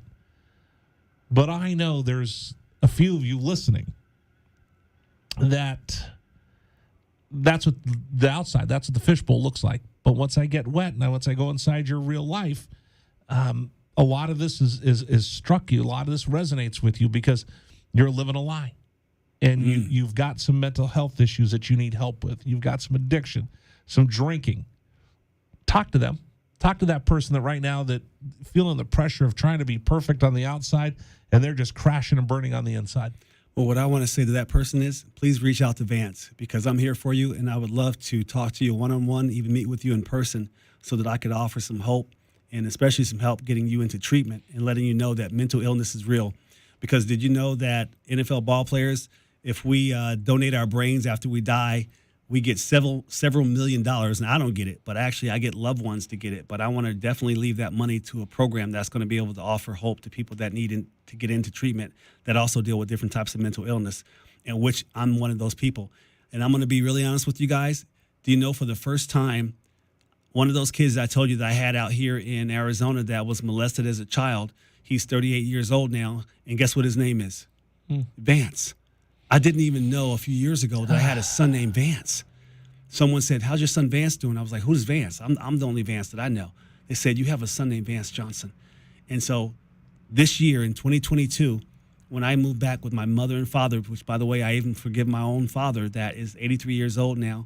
And if they're listening, can I say hi? Please. To the Johnsons. Absolutely. Thank you for sharing your son with me. And I love my dad. And guess what? I saw my son for the first time since he was inside of his mom's belly this year in 2022. Look and at I apologized to him. Look at the smile on your face. I got a photo of it. I apologized to him, and he said, Dad, I forgive you. I love you, and thanks for getting me into treatment 2 years ago, because my son even had to go to treatment himself because he was facing prison time, because he ended up being homeless too. So this is what we're all about, guys. It's just offering the hope. We've all gone through it. Okay. And now for someone who has a loved one that's struggling, maybe it's PTSD. Maybe it's booze. Maybe it's drugs. They're suffering. I worry about. I worry about people. I worry about our. We have so many military folks here. Yeah. From DM and being a Navy dad, I worry about all these guys. Yes. And all the servicemen, and I'm sure there's some that are listening to us today. There's some wives and husbands that are listening, and moms and dads. What about for someone who can't get through? They don't know what to do, and they have someone who's got mental illness or abuse issues or PTSD. What advice do you have for them? No, you could do your part, because it's not your fault that if that person decides that they don't want to get any help. You just have to do your part by just continuing to love them and to let them know that when they're ready to get that help, that you're going to be there for them. And I would also encourage moms and dads that if you have a loved one that's dealing with different types of addictions, to stop giving them money, because you actually want them to hit rock bottom so that you can pick them back up and show them in the direction that they need to go. That's so hard. It is really hard, but you don't want to keep giving money to someone that's just using your money. Because you're just going to enable them. You're going to enable them, and you don't want to do that. And real love is actually saying, no, I'm not going to give you any more money, but I am willing to help get you into treatment when you're done with what you're doing, which is the wrong thing. Fault. You just said a word we didn't bring up, because everybody's like, that's one of the stigmas. Whose fault is this? It's the person's fault. Everyone has a choice. Okay. And so I made the wrong choice. And that's why I call the old Vance out every single day. But Scripture says, when you become a new creation, all things are new. Behold, the old has passed away. But guess what I do? I call him out, just so I can let people know that I'm never going back to that person again, but I'm right where you were. And you're battling every day. I'm sorry. You're right where I was. Right. Yes. But you're battling every day. Every single day. And that's biblical too, by the way. It says the flesh man and the spirit man war every single day. And I do too, even today. This is a little different than you normally do. I mean, I'm asking you all these questions and all these things. Is there anything we missed? Is there anything I need to bring up? Yes. Can we do this again someday? Absolutely. Okay. I was just going to ask you about that. You just answered my question. Okay. Let me real quick, tell people how they can get a hold of you. If you can personally reach out to help them, give us information. Or if somebody wants to call America's Rehab Campus where you're working now, give us a way that people can get help. Yes, well, you can either Google America's Rehab Campuses, or like I mentioned, you can go to vanceinspires.org, and on there we also have America's Rehab Campuses where there's a phone number, and or you can even email and just reach out to me. And I believe I even have a cell phone number on there. You can call, leave me a message, and I'll be sure to reach out to you because, guys, it's about you. It's not about Vance anymore. So it may take some time for me to reach back out right away, but I promise I will. And again, being the ambassador at America's Rehab Campuses, and it's called the Ark, and I call it the Ark because guess what? It's like Noah's Ark, because you have to get on that Ark so you can get out of that darkness, which is your addiction. And then it doesn't stop there, because when you get off the Ark, you have to be another level of care, which we also do, is another level of care. And then we're going to have some housing too. So this is what I'm going to do for the rest of my life. So please reach out to me if you guys need any help with a loved one and or yourself needing treatment. And now you're back in Tucson. I'm back home. I've been gone 33 years. And the very promise I made God, he opened the door so that I can come back home to be used by him. And I guarantee you we're going to see him at, around town, where he's going to be back here on the radio with us and on the stream. At a Wildcat game? At a Wildcat game. You're going to see him. If you're struggling right now, he's going to be out helping some of our homeless that need help. Yes. He's going to be out talking to kids. He's going to be talking to guys that are locked up right now that have choices to make. How'd you know that? I actually go to the jail and talk to jails and prisons. You did? How'd you know that? I don't know. That's the Spirit talking through you, man. So he's talking. Wow. This has been fun. Thank you so much, man. I love your transparency. Thank you so much. I love you, Vance. Yes. Julius. Love you too. Julius is smiling right now, isn't he? And hey, and Lamont Huntley, because I can't wait to see my brother, man. We're friends. I always have been. You're the best. Thank you so much. Thank you. Vance Johnson's been joining us in the studio. I don't know what we're going to talk about next, but we'll figure something out. This is Wildcats Radio 1290.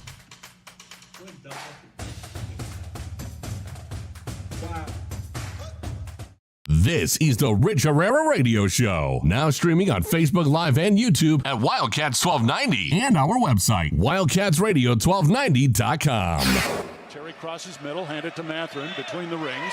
Over for Creasa. Checked by Campbell. High screen from Koloko. Creasa around it, drives right. Throw it for Koloko, who slams it down for two. Lamb set. And the pitch to Susak, driven out towards right field. That is going to get down for a base hit and go all the way to the wall. Casagrande headed for third. They're going to wave him around. He's coming home, and the Wildcats have tied it up.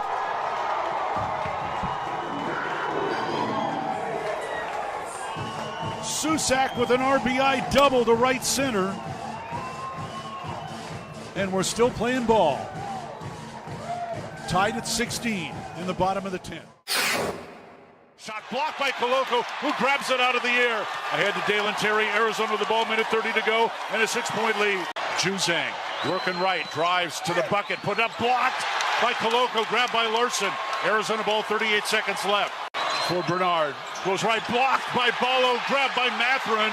Arizona ball, 22 seconds left. Campbell down for the Bruins, throw it out to Riley. He'll shoot the three, blocked again by Koloko. Ballo grabs it, it's over. Championship to Tucson. Hey, sports fans, it's Rich Herrera. Thank you so much for tuning into our stream. We'll be back in just a bit. Until then, how about some Arizona Wildcat highlights? Fourth down, and less than a yard. Trojans will go for it in a tie game. Slovis out of the shotgun. Step to his left. Step the handoff. Into the backfield and drop. No gain, loss on the play. Cats take over. That's a huge play by Arizona. Explosive play in the backfield that time. Shot blocked by Koloko, who grabs it out of the air. Ahead to Dalen Terry, Arizona with the ball, minute 30 to go, and a 6-point lead. Juzang working right, drives to the bucket, put up, blocked by Koloko, grabbed by Larson. Arizona ball, 38 seconds left. For Bernard, goes right, blocked by Ballo, grabbed by Mathurin. Arizona ball, 22 seconds left. Campbell down for the Bruins, throw it out to Riley. He'll shoot the three, blocked again by Koloko. Ballo grabs it, it's over. Championship to Tucson. Dalen Terry quickly the other way, out to Tabellis, down the lane to throw it down with the left hand. Look out. The locomotive slams it home. Hey, sports fans, it's Rich Herrera. Show will be back in just a little bit. Thanks for tuning into our stream. Until then, how about some great moments from the University of Arizona Wildcats? 4th down and 2, Arizona. Down 14-0. Wildcats on 4th down this year are 12 of 20. Offset backfield. Plummer to throw the ball, looking, throwing towards the back of the end zone, and it's caught! Touchdown, Arizona! Oh, did they need that? My goodness, Booby Curry had to leap in the air to take the ball over the top of the defender, and the Cats are on the field. ASU with the ball, down by 11, so they have to go. Steal by Koloko. He's going to drive the other way and slam it home, and foul by Lawrence. Why Lawrence contested the big man, Christian Koloko, with defensive steal and flush. Lawrence picks up his 3rd foul. Big guys love to play point guard. Koloko looked like what, driving down that was from mid-court. 3-point lead again for TCU. Down to 30 seconds left. Mathurin with the ball for the Wildcats. Mathurin around a Koloko screen, picked up by Lampkin. Go outside for Koloko, feed it to Terry, right corner. Terry can't go baseline, circles back out top to Mathurin. 10 to shoot, 16 left in the ballgame. Mathurin, 3 balls straight away, good! That's We're a tied. huge shot for Ben Mathurin in Arizona. Timeout TCU. This ball game is knotted up. 12.6 seconds to go. Ben Mathurin drains a deep 3 from straight away. He's got 24 points, and we're all even. Hey, sports fans, this is Rich Herrera. Thanks so much for tuning into our stream. Back in just a bit. Until then, how about some highlights from the University of Arizona? McLeod's going to line up under center. Wiley, the running back. Receiver either side. 2 tight ends. Oregon, 5-man front. They shift. Play fake, rolling right. McLeod looking to throw. Going deep. Down, trying to find Berrios. Makes the catch inside the 25-yard line. Still loose inside the 15. First down, Arizona. What a play by McLeod. He was smacked, but he had the presence of mind to know where Berryhill was. He threw the ball. He underthrew the ball, and Berryhill was looking back at it and made a great play on the ball. An amazing play by Jordan McLeod. Brown will take the snap a yard deep in the end zone. Straight back to throw. Has some time. Steps out of the pocket. The Wildcats have got him for a safety. Second safety Arizona has recorded this season. It's a 24-12 ball game, and the Cats will get the ball. That's big Early time. on the field is a safety. Yes. That's big time by Arizona. That time defense did a great job of just closing the pocket from the inside, and then the pressure on the outside by Abear, they just got him. They just got there. They won their blocks that time. Excellent job by Arizona defense and really changing the momentum of this game.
TCU not going to foul yet.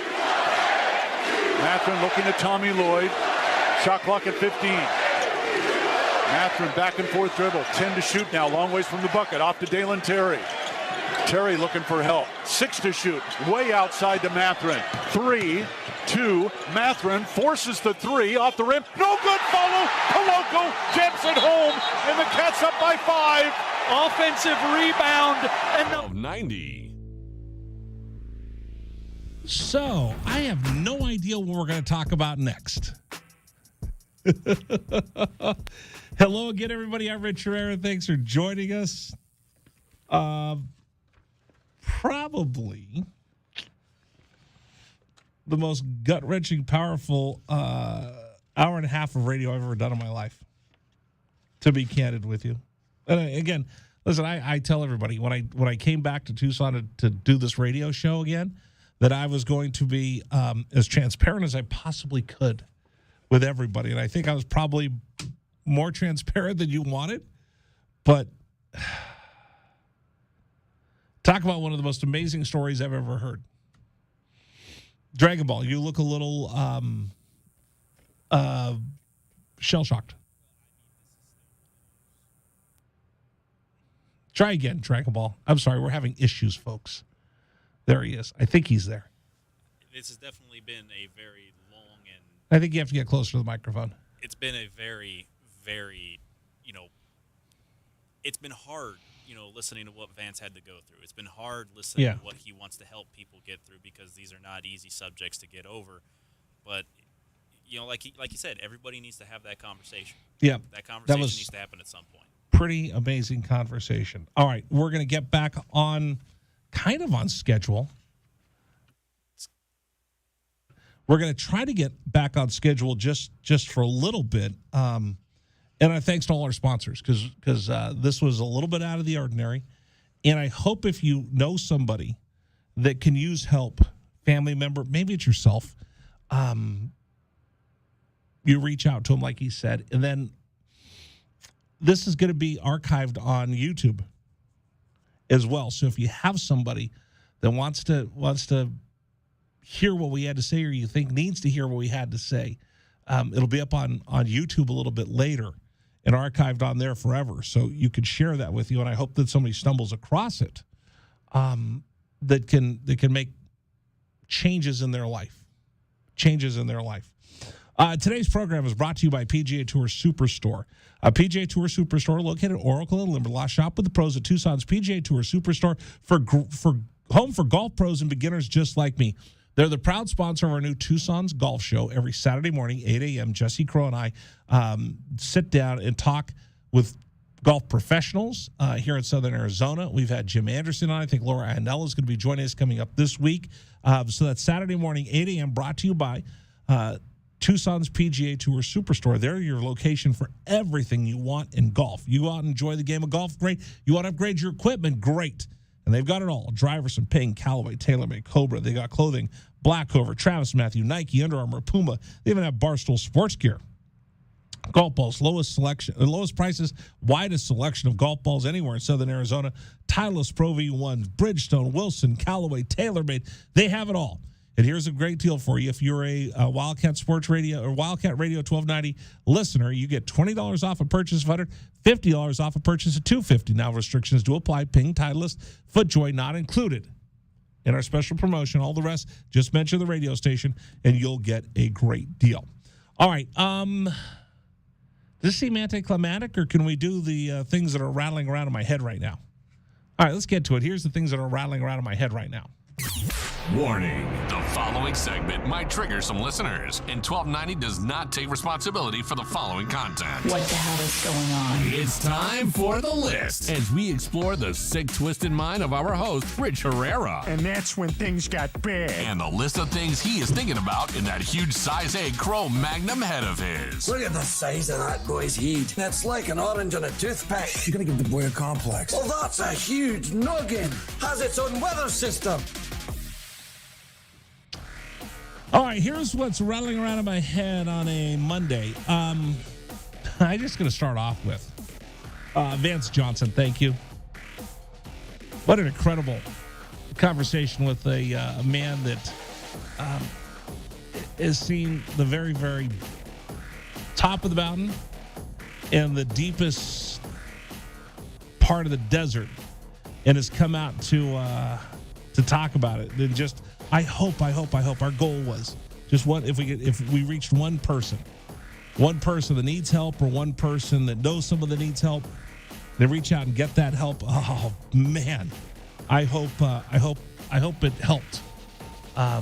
That's pretty powerful for me and for Vance, and I hope it was for you as well. And by the way, I'm going to tell you, Dragon Ball, I don't think your microphones are working today, but we're going to replay that for you.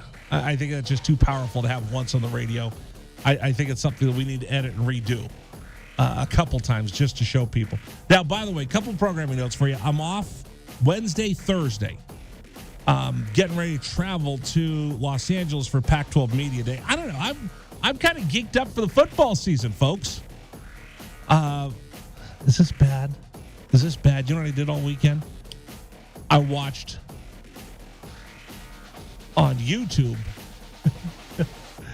college football all weekend. I watched old football games. I watched like SEC Network. I watched The Book of Manning for like the 10 millionth time. I watched old Arizona games, Arizona versus USC, Arizona versus UCLA, Arizona versus Washington. I watched like the top 50 plays of Arizona football. I watched tailgating videos of being down at the mall. I watched videos of Alabama and LSU. I just watched college football all weekend because I'm really geeked up for the college football season. Maybe it's because we're in the middle of all the media days. I don't know, but I'm very excited about it. So we're going to have some tremendous college and NFL football coverage coming up this year on 12-9. I'll tell you that right now. By the way, NFL teams are going to be at camp. In fact, most of them will be ready to go on Tuesday. Veterans report. Then I got to figure something out. I wish your microphone worked today, Dragon Ball. Does it kind of work? We can test it. I mean, is it giving you any kind of levels on that? I think we can hear you. Okay. Otherwise, it's going to sound like. Okay. Yeah. I think it's picking up here. So. I think it's picking up a little bit. Anyway, we got to figure out what football teams, because now we're post-pandemic and we're back to normal, right? Right. Although I did hear Los Angeles is thinking of doing a mask mandate, and if they do, it's on the day of Pac-12 Media Day. Well. Please wait until Saturday to start it. Don't start it on a Friday. Start it on a Saturday. Everybody be safe, social distance, everything else. Right. But I'm trying to figure out what football teams we want to focus on, because we're going to focus a little bit more National Football League than we have in years past, because now we're kind of back to normal. I'm in the studio. You're in the studio. I get to see your beautiful face. Smile. Yeah. Trying to work the angles here because I got to lean over to the other microphone that's in the room. But no, I mean, now that we're both in the studio, then plus, like you said, camps are starting to open back up. So here's what I'm thinking. Arizona Cardinals are going to play meaningful games. They just got Kyler Murray. I think we need to focus on the Arizona Cardinals. What? Okay, if we can get to the football headlines today, I got one that you are going to love. You might have to come into the studio. I might. You might have to come in here. I might go sit in there. You might come in here for Dragon Ball's football headlines. Well, we'll see. We'll be able to go ahead and probably work our way around it. But if we do, oh my goodness, I got one for you today related to the Cardinals. All right, it is a doozy. So we're going to pay attention to the Cardinals. Yes. What about the Dallas Cowboys? Outside of Vicky Baker, are there any other? Because she listens. Because whenever I say anything bad about the Cowboys, she is not happy with me. No, okay, she lets you know. Vicky Baker. How about them Cowboys? Yeah. But if you go, so my way of figuring these things out is I go to a sports bar in town. There's several sports bars that I will go to watch football, and then I look to see what everybody's wearing. Right. And who has the most. So there's like one bar in town that's a Buccaneers bar. I can't figure that out. I lived in Tampa Bay. I got a Buccaneers jersey. I didn't know there was anybody else. There's always your transplants and things like that. No, they never lived there. They're just Buccaneers fans. There's a ton of Steelers fans. There's a couple of Steelers bars around town. So here's what I'm been thinking. To a few. So there's a ton of Cowboy fans, right? Oh yeah. There's a ton of Cowboy fans because the Cowboy Radio Network used to be down here in Tucson. So I'm thinking of we'll really concentrate on the Cardinals this year and the Dallas Cowboys.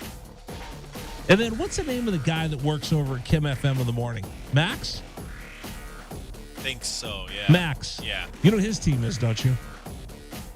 What's that? Same as yours. Oh, okay. Couple Steeler fans in the building. Okay. Couple Steeler fans in the building. Maybe the two of you could talk Steelers football every week. That's a dangerous It's better than me talking about the Steelers. Right, no, but what I mean, though, is it's a dangerous prospect to let two Yinzers potentially talk about Steeler football on any, platform west of the Mississippi, because there's going to be some catchphrases that are used that no one's going to know what those mean. All right, so I'm going to do that, and then I am a San Francisco 49er fan, so to heck with all of you. We're going to talk about my Niners. Oh, yeah. Unless there's a couple of Niner fans out unless they stink. Again, that's the beauty of going into the preseason. Nobody has expectations. Oh, I got 2 new Niner caps for the year. I got 2 new Niner T-shirts for the year. I got a coach's long sleeve dry fit, and then I got this really sweet coach's dry fit pullover. So I'm ready for the season. There you go. All right, so we'll talk a lot of football. What else? Pac-12 Media Day is this Friday. So anyway, I'm taking Wednesday off and Thursday off because I got to drive my fat butt over to Los Angeles, California. We'll be at LA Live. The city of angels. It's going to be in LA. You know where LA Live is, right? No. Downtown Los Angeles.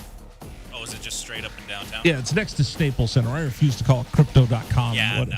What's it called? Crypto.com Arena. Yeah, I'm not calling it Crypto.com Arena.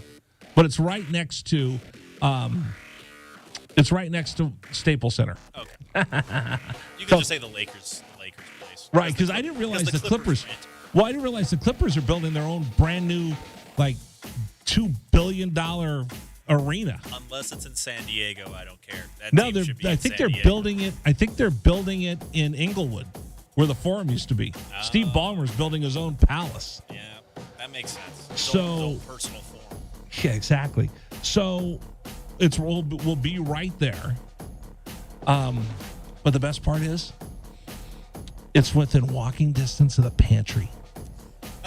Have you ever heard of the pantry? I have heard this mostly because I think you mentioned it one Oh. time. Am I bad about that? Like, I got my favorite restaurants around the country. You mention it every time we talk with Brian when he's on the road. We ask him where he's Right. going to eat. So I mean, at the same time, you also want to do that because Brian's been there a lot of times. You want to know where he goes just for the situation in case you go out there at some point. You want to know where the best place to eat are. Like when I go to Buffalo, I go to Chef's Italian. Seattle, there's a steakhouse I like. There's a bunch. I have different places that I like going wherever I go out of town. Murray's Golden Butter Knife in Minneapolis is one of the greatest steakhouses I've ever been to. I got lots of places like that. But anyway, the pantry, it's not fancy. It's not bougie. No. It is old school with the open kitchen and a grill. Think of a place that you would see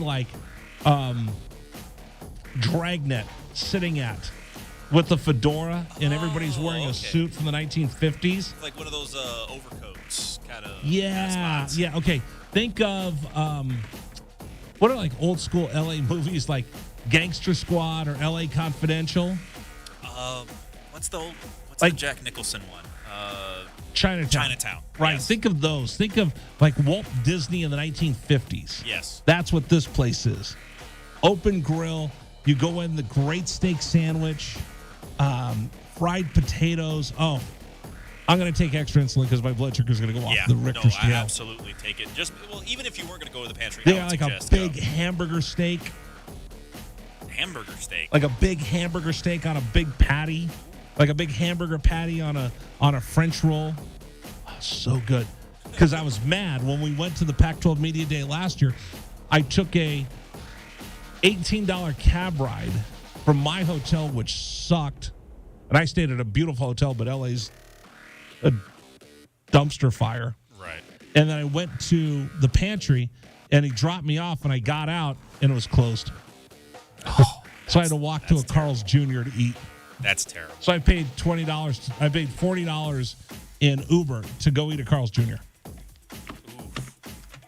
Anyway, we'll be there live on Friday. We'll start streaming early, and then we'll do our radio show from 3 to 6. Oh, are we going to have some fun, boys and girls? Oh, are we going to have some fun?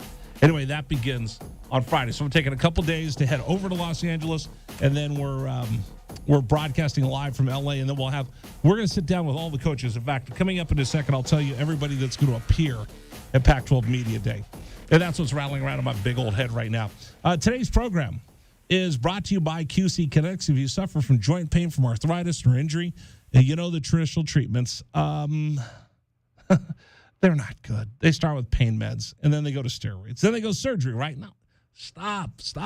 That was great if it was 1978, but it's 2022. Isn't there a better way? Well, there is. It's called QC Kinetics. So here's the deal. There's new things in medicine. And some of this is right here in Tucson right now from the local medical professionals at QC Kinetics. QC Kinetics is the nation's leader in regenerative medicine. This is an advanced, exciting, natural alternative that can give you lasting relief using your body's own healing powers. Steroids were great in the 1960s. Pain meds, oh boy. How many people suffer from addiction from pain meds? And nobody wants to go under the knife. So it's 2022. There's new ways, and it's called regenerative medicine. Can restore and repair damaged joint tissue using natural biologics. No drugs, no downtime, no surgery. QC Kinetics regenerative protocols can address any pain in any joint and give you quality of life that you deserve. So call right now and schedule your free consultation, 520-497-4955, 520-497-4955, QC Kinetics, 520-497-4955. We'll continue with you. I'm Rich Herrera. What's today? Is it Monday? That would be a Monday. Today's Monday here on Wildcats Radio 1290. This is the Rich Herrera Radio Show. Now streaming on Facebook Live and YouTube at Wildcats 1290 and our website, wildcatsradio1290.com. Terry crosses middle, hand it to Matherin between the rings. Over for Creasa. Checked by Campbell. High screen from Koloko. Creasa around it, drives right. Throw it for Koloko, who slams it down for two. Lamb set. And the pitch to Susak, driven out towards right field. That is going to get down for a base hit and go all the way to the wall. Casagrande headed for third. They're going to wave him around. He's coming home, and the Wildcats have tied it up.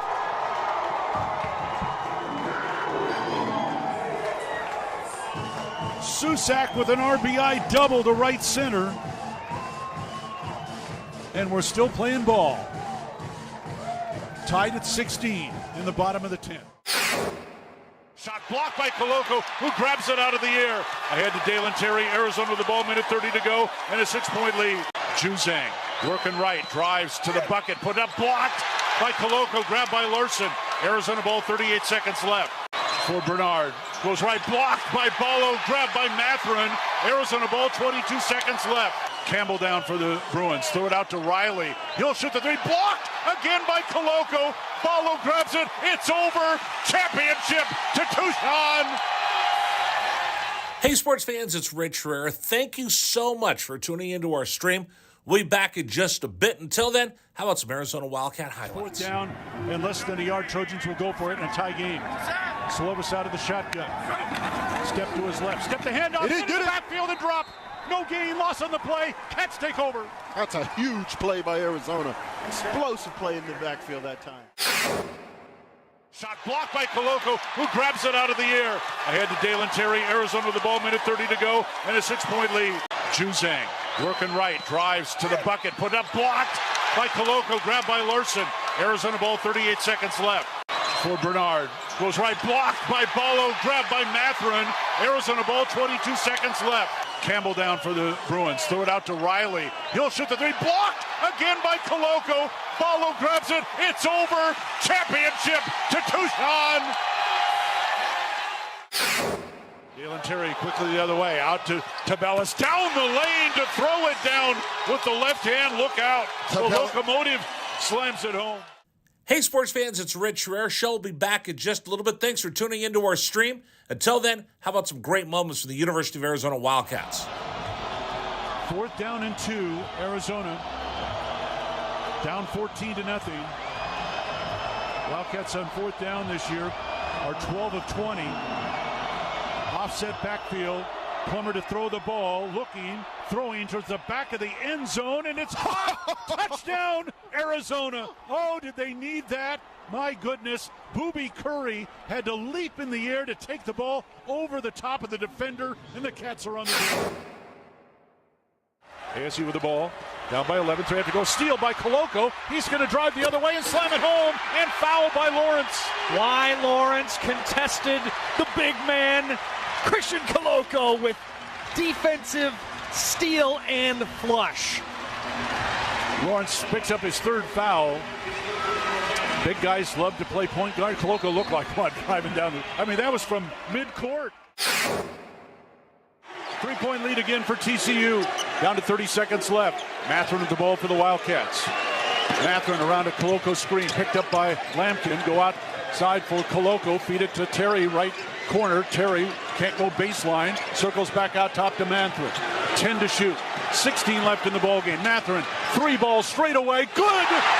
That's We're tied. A huge shot for Ben Matherin in Arizona. Timeout TCU.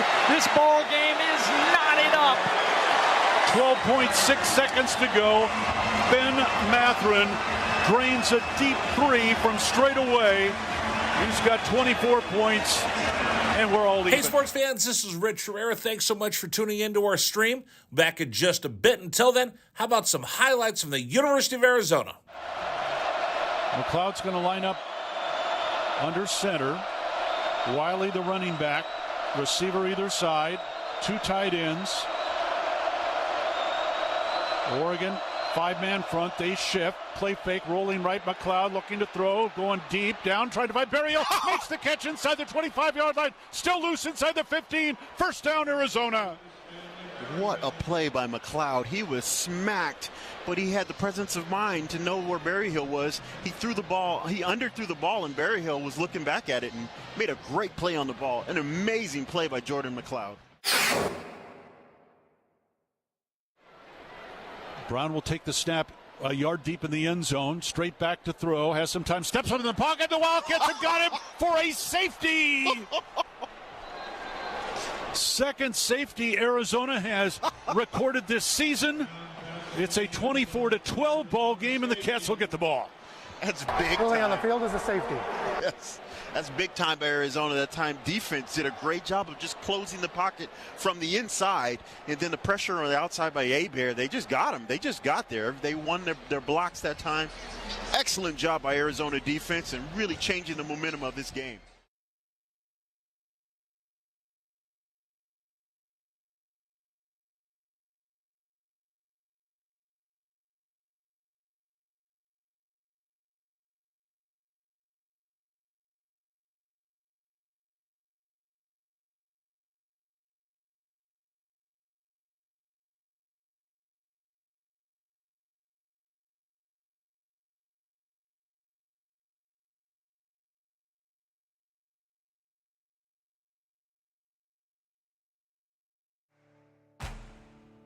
Rich Herrera with you. Thanks for joining us here on Wildcats Radio 1290. I appreciate you spending time with us. I'm exhausted. It was a big interview with powerful show. Yeah, it was a big interview with Vance Johnson. Wow, that was something. If you missed it, we're going to give you a little piece of it coming up at the bottom of the hour, and then it'll be on our YouTube page. We streamed it. We actually had to have a false start, so make sure you get the full show today. But we had Vance on. He was only supposed to be here an hour. He gave us an hour and a half. such a gentleman, and he shared he shared everything. Oh yeah. So amazing. I'm just awestruck.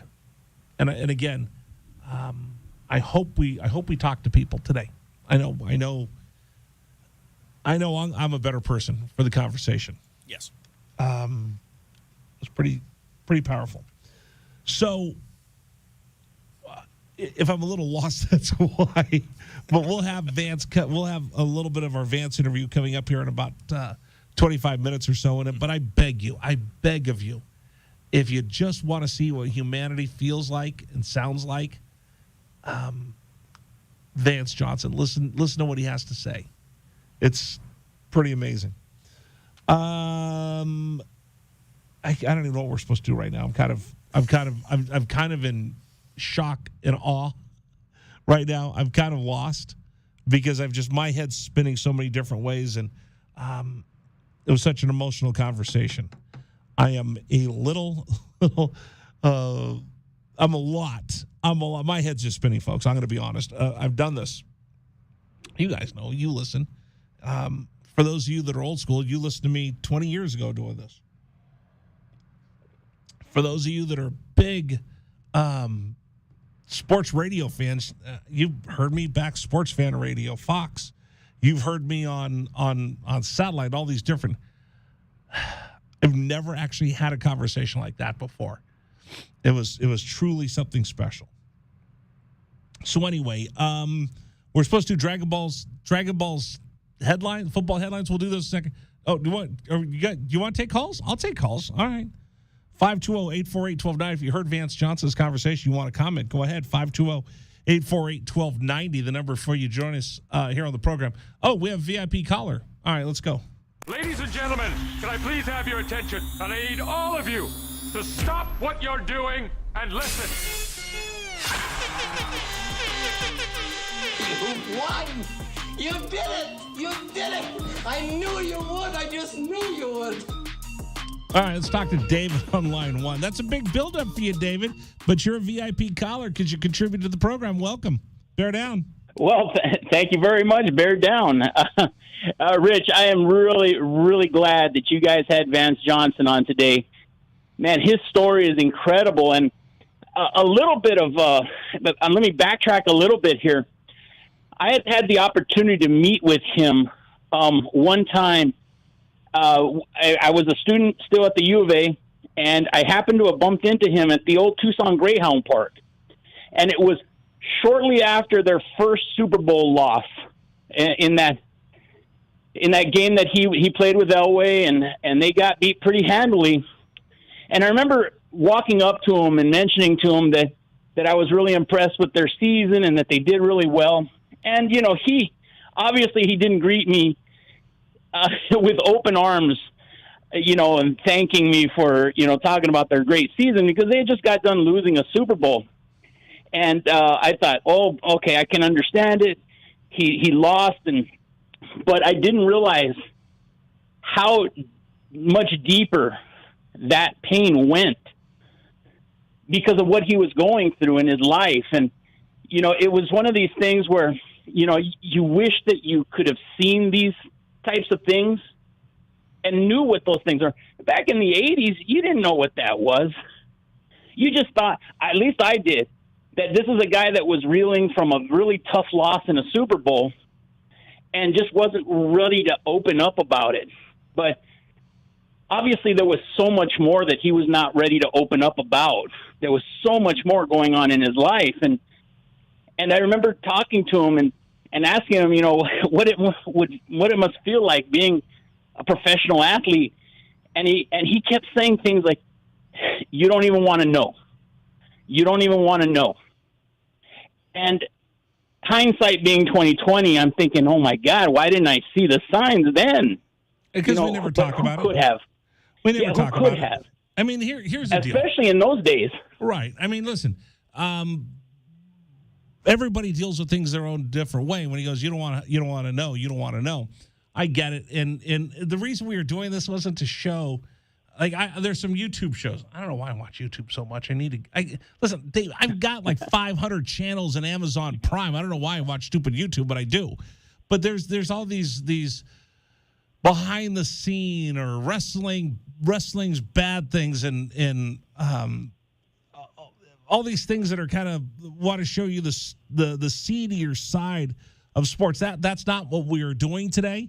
But it just I hope his example and our conversation will show you that, listen, there is addiction everywhere. There's mental health crisis everywhere. There's lots of different things that are out there, and you think that you're all alone. You think, oh, our family is the only one who's got someone who's got issues. Our family is the only one, and then you kind of hide from it. But with someone like that, as successful as he was in life, and as well known as he is, like, listen, hey, it happened to me, and he's able to share all that and says, you know what? Okay, my kid's got issues. My kid's got challenges. My kid needs help. It happens to everybody. It doesn't matter what walk of life you've come from, where you grew up. You could come from the biggest house in Tucson to the smallest house in Tucson. It doesn't matter. It's just something that happens, and people make poor choices and poor decisions, but we don't give up on them, and we can help them. And they can help themselves. I think that's the reason. Oh, yeah, that's exactly the reason why I say thank you for bringing him on, because this is really a great example of pulling yourself up from the absolute bottom of the barrel and picking yourself up and showing people that it can be done. And you make the great point. But you know what? It's not something we suffer from. It's not the first. But you know what? Here's the thing, and he said this, and I'm gonna repeat it. It doesn't happen the very first time. Sometimes it takes you multiple attempts to do this, to try to get better, and you relapse, and that's okay. You could try again, and you could try again, and you could try again, and sometimes it takes you 4 or 5 times to finally set that course the right way. Oh, absolutely, and that's obviously his story. And you look at guys like the guys that I grew up with watching, the Darryl Strawberries of the world, the Dwight Goodens of the world, and their battle was continuous, and it was just so difficult. They're battling demons that we don't even understand. We cannot understand them, and they're battling with them every single day. And I think that this is a really good, thing for people to hear and understand, that this is something. This is probably a bigger epidemic than anything that we've seen lately. This mental illness issue. We need to battle this. We need to get a hold of it. 100%. 100%. All right, David, bear down. Thank you for the call. Appreciate it. All right. Take care, Rich. All right. Bye-bye. Thank you so much. All right. So let's take a little time out, Dragon Ball. Then we'll come back. We'll get Dragon Ball's football headlines, because you got some good ones, right? Very good couple of stories that we got coming up here. All right. We'll do Dragon Ball football headlines, and you're going to hear a piece of our conversation with Vance Johnson. All that coming up here at 1290. This is the Rich Herrera Radio Show. Now streaming on Facebook Live and YouTube at Wildcats 1290 and our website, wildcatsradio1290.com. Terry crosses middle, hand it to Mathurin between the rings. Over for Krisa. Checked by Campbell. High screen from Koloko. Krisa around it, drives right. Throw it for Koloko, who slams it down for 2. Lamb set. And the pitch to Susak, driven out towards right field. That is going to get down for a base hit and go all the way to the wall. Casagrande headed for third. They're going to wave him around. He's coming home, and the Wildcats have tied it up.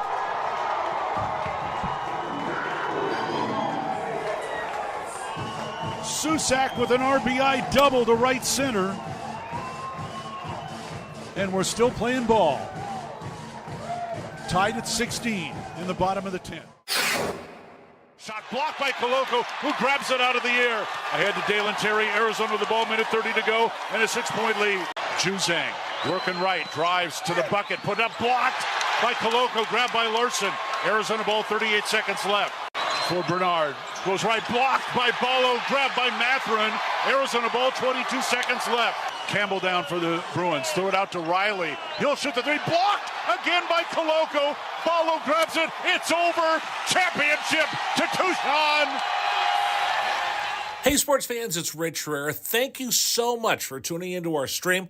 We'll be back in just a bit. Until then, how about some Arizona Wildcat highlights? 4th down and less than a yard. Trojans will go for it in a tie game.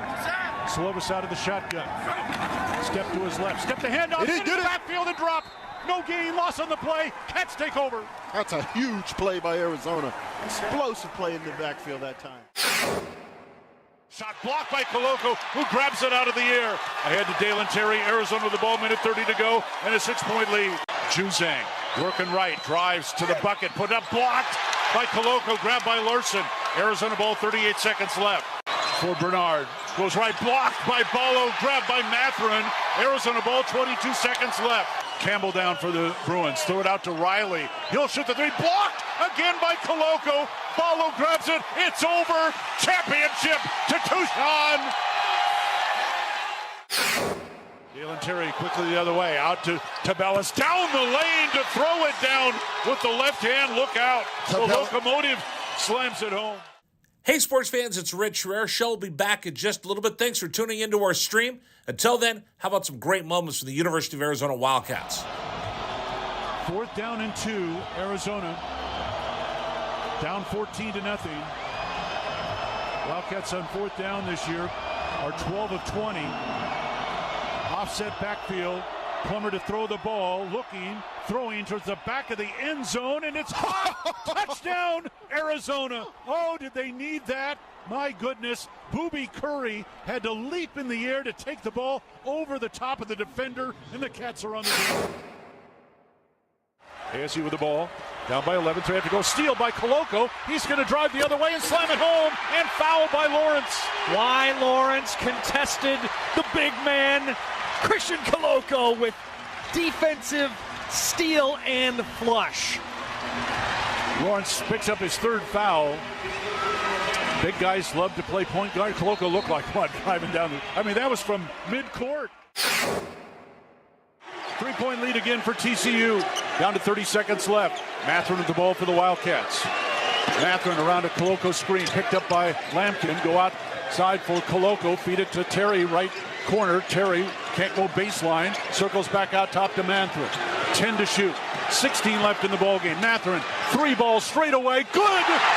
That's We're tied. Huge shot for Ben Matherin in Arizona. Timeout TCU. This ball game is knotted up. 12.6 seconds to go. Ben Matherin drains a deep 3 from straight away. He's got 24 points, and we're all even. Hey, sports fans, this is Rich Herrera. Thanks so much for tuning into our stream. Back in just a bit. Until then, how about some highlights from the University of Arizona? McLeod's going to line up under center. Wiley, the running back. Receiver either side. 2 tight ends. Oregon, 5-man front. They shift. Play fake, rolling right. McLeod looking to throw. Going deep. Down, trying to find Berryhill. Makes the catch inside the 25-yard line. Still loose inside the 15. First down, Arizona. What a play by McLeod. He was smacked, but he had the presence of mind to know where Berryhill was. He threw the ball. He underthrew the ball, and Berryhill was looking back at it and made a great play on the ball. An amazing play by Jordan McLeod. Brown will take the snap a yard deep in the end zone. Straight back to throw. Rich Herrera Radio Show rolls on. Thanks for joining us, everybody. I'm Rich Herrera. That is the sidekick, the compadre, mi amigo, Dragon Ball. Happy to be here. God willing, we can help the team. God willing. All right. Today's show has been all over the place. Pretty good show. You weren't with us at 3 o'clock. Oh, did you miss out? So I'm going to tell you, you could find our full interview with Vance Johnson on YouTube at Wildcats 1290. And if you're a Wildcat fan, you're going to want to hear it. If you're an NFL fan, you're going to want to hear it. And if you're a human being, you're going to want to hear it, right? Yep, the human factor is the big part of that. If you're a human being, you will want to watch all of that interview. It's also available on Facebook Live at Wildcats 1290 for YouTube and Facebook. And then we'll post it on our website as well, right? Yes. At Wildcats Radio 1290 or WildcatsRadio1290.com. Yes. Okay, so with that being said, let's do this. We do it every day. We're completely out of order because I completely have ruined the program today, timing-wise. You didn't ruin the program timing-wise. We were able to make it all work out. Okay, good. But we do have Dragon Ball's football headlines, and he worked hard on them all day, so let's get to it. All right. So. No, wait a second. Oh. There you go. Now you can start. All right. Thank you, Rich. So our first headline actually comes straight from the state of Arizona, a headline out of Phoenix. Rich, have you ever been incentivized to basically do common sense things for your job? You mean like don't smoke crack inside my office? Well, I guess that's a common sense thing. Don't run around with scissors? Yes. Don't smoke next to an open flame? How about making sure that when you put us on the air, you know that you have to hit the on button on the microphone? Oh, no, I get in trouble for that because I forget to do that all the time. But you're not incentivized to do it. However, Cardinals quarterback Kyler Murray is apparently being incentivized that his contract details came out. The deal states that he is required to have 4 hours of independent study in the film room per game week in order to get the money in his contract. So in his contract, he has to have 4 hours of independent study. Yes. So what's that tell me? It means he wasn't in the film room before this contract, was he? That's no bueno. So this starts from the first Monday after the end of training camp to the last game on the team schedule, including postseason contests. So as soon as training camp is over, Kyler, you're in that film room and you're studying for every opponent you will be facing this season. And the best part is that if he fails to meet this addendum, it could result in Murray's defaulting of his contract. So Tom Brady can't be in there enough, right? There's other quarterbacks that, Peyton Manning couldn't be in the film room enough. Kyler actually has to have it part of his contract. Dude, you need to study game film before we get ready to play this week for 4 hours. Yes. That's like an hour a day, Monday through Thursday. Now, the funny thing about the whole headline, they have Tuesday off. Yeah. The whole funny thing about it was that it's already been stated that, Murray does 4 hours of studying on his own already, but the Cardinals said they wanted commitment in writing in order to complete the deal. Yeah. You know what? Yeah. I've worked in sports long enough. That means, dude, you haven't been doing your prep work. You have to do it now. Yep. So that's outstanding. That's our first one of the day. This one actually just broke across the wire just a little bit ago. Wait a minute. That's like saying I had a guy once who worked for me at one of the stations I worked at. And, so when do you clock in? When you come to work? When you get to work. When you get into work, yeah. He would clock in when he left his house to drive to work. Make the company pay for the gas mileage, I suppose. No. He just said, well, if I'm supposed to be at work at 1, I have to leave at noon because I live so far away, so I should be paid to come to work. No, you get paid while you're at work, while you're actually working for me. But if I don't drive here, then I won't work. Like, dude, that's not the way it works. Right. I had someone else who... Okay, let's just put it to you this way. I'm thinking, do I have to pay you to stay awake while you're at work? There's just little things you were talking about. My mind's spinning that I got to put it in your contract that you actually have to do this work.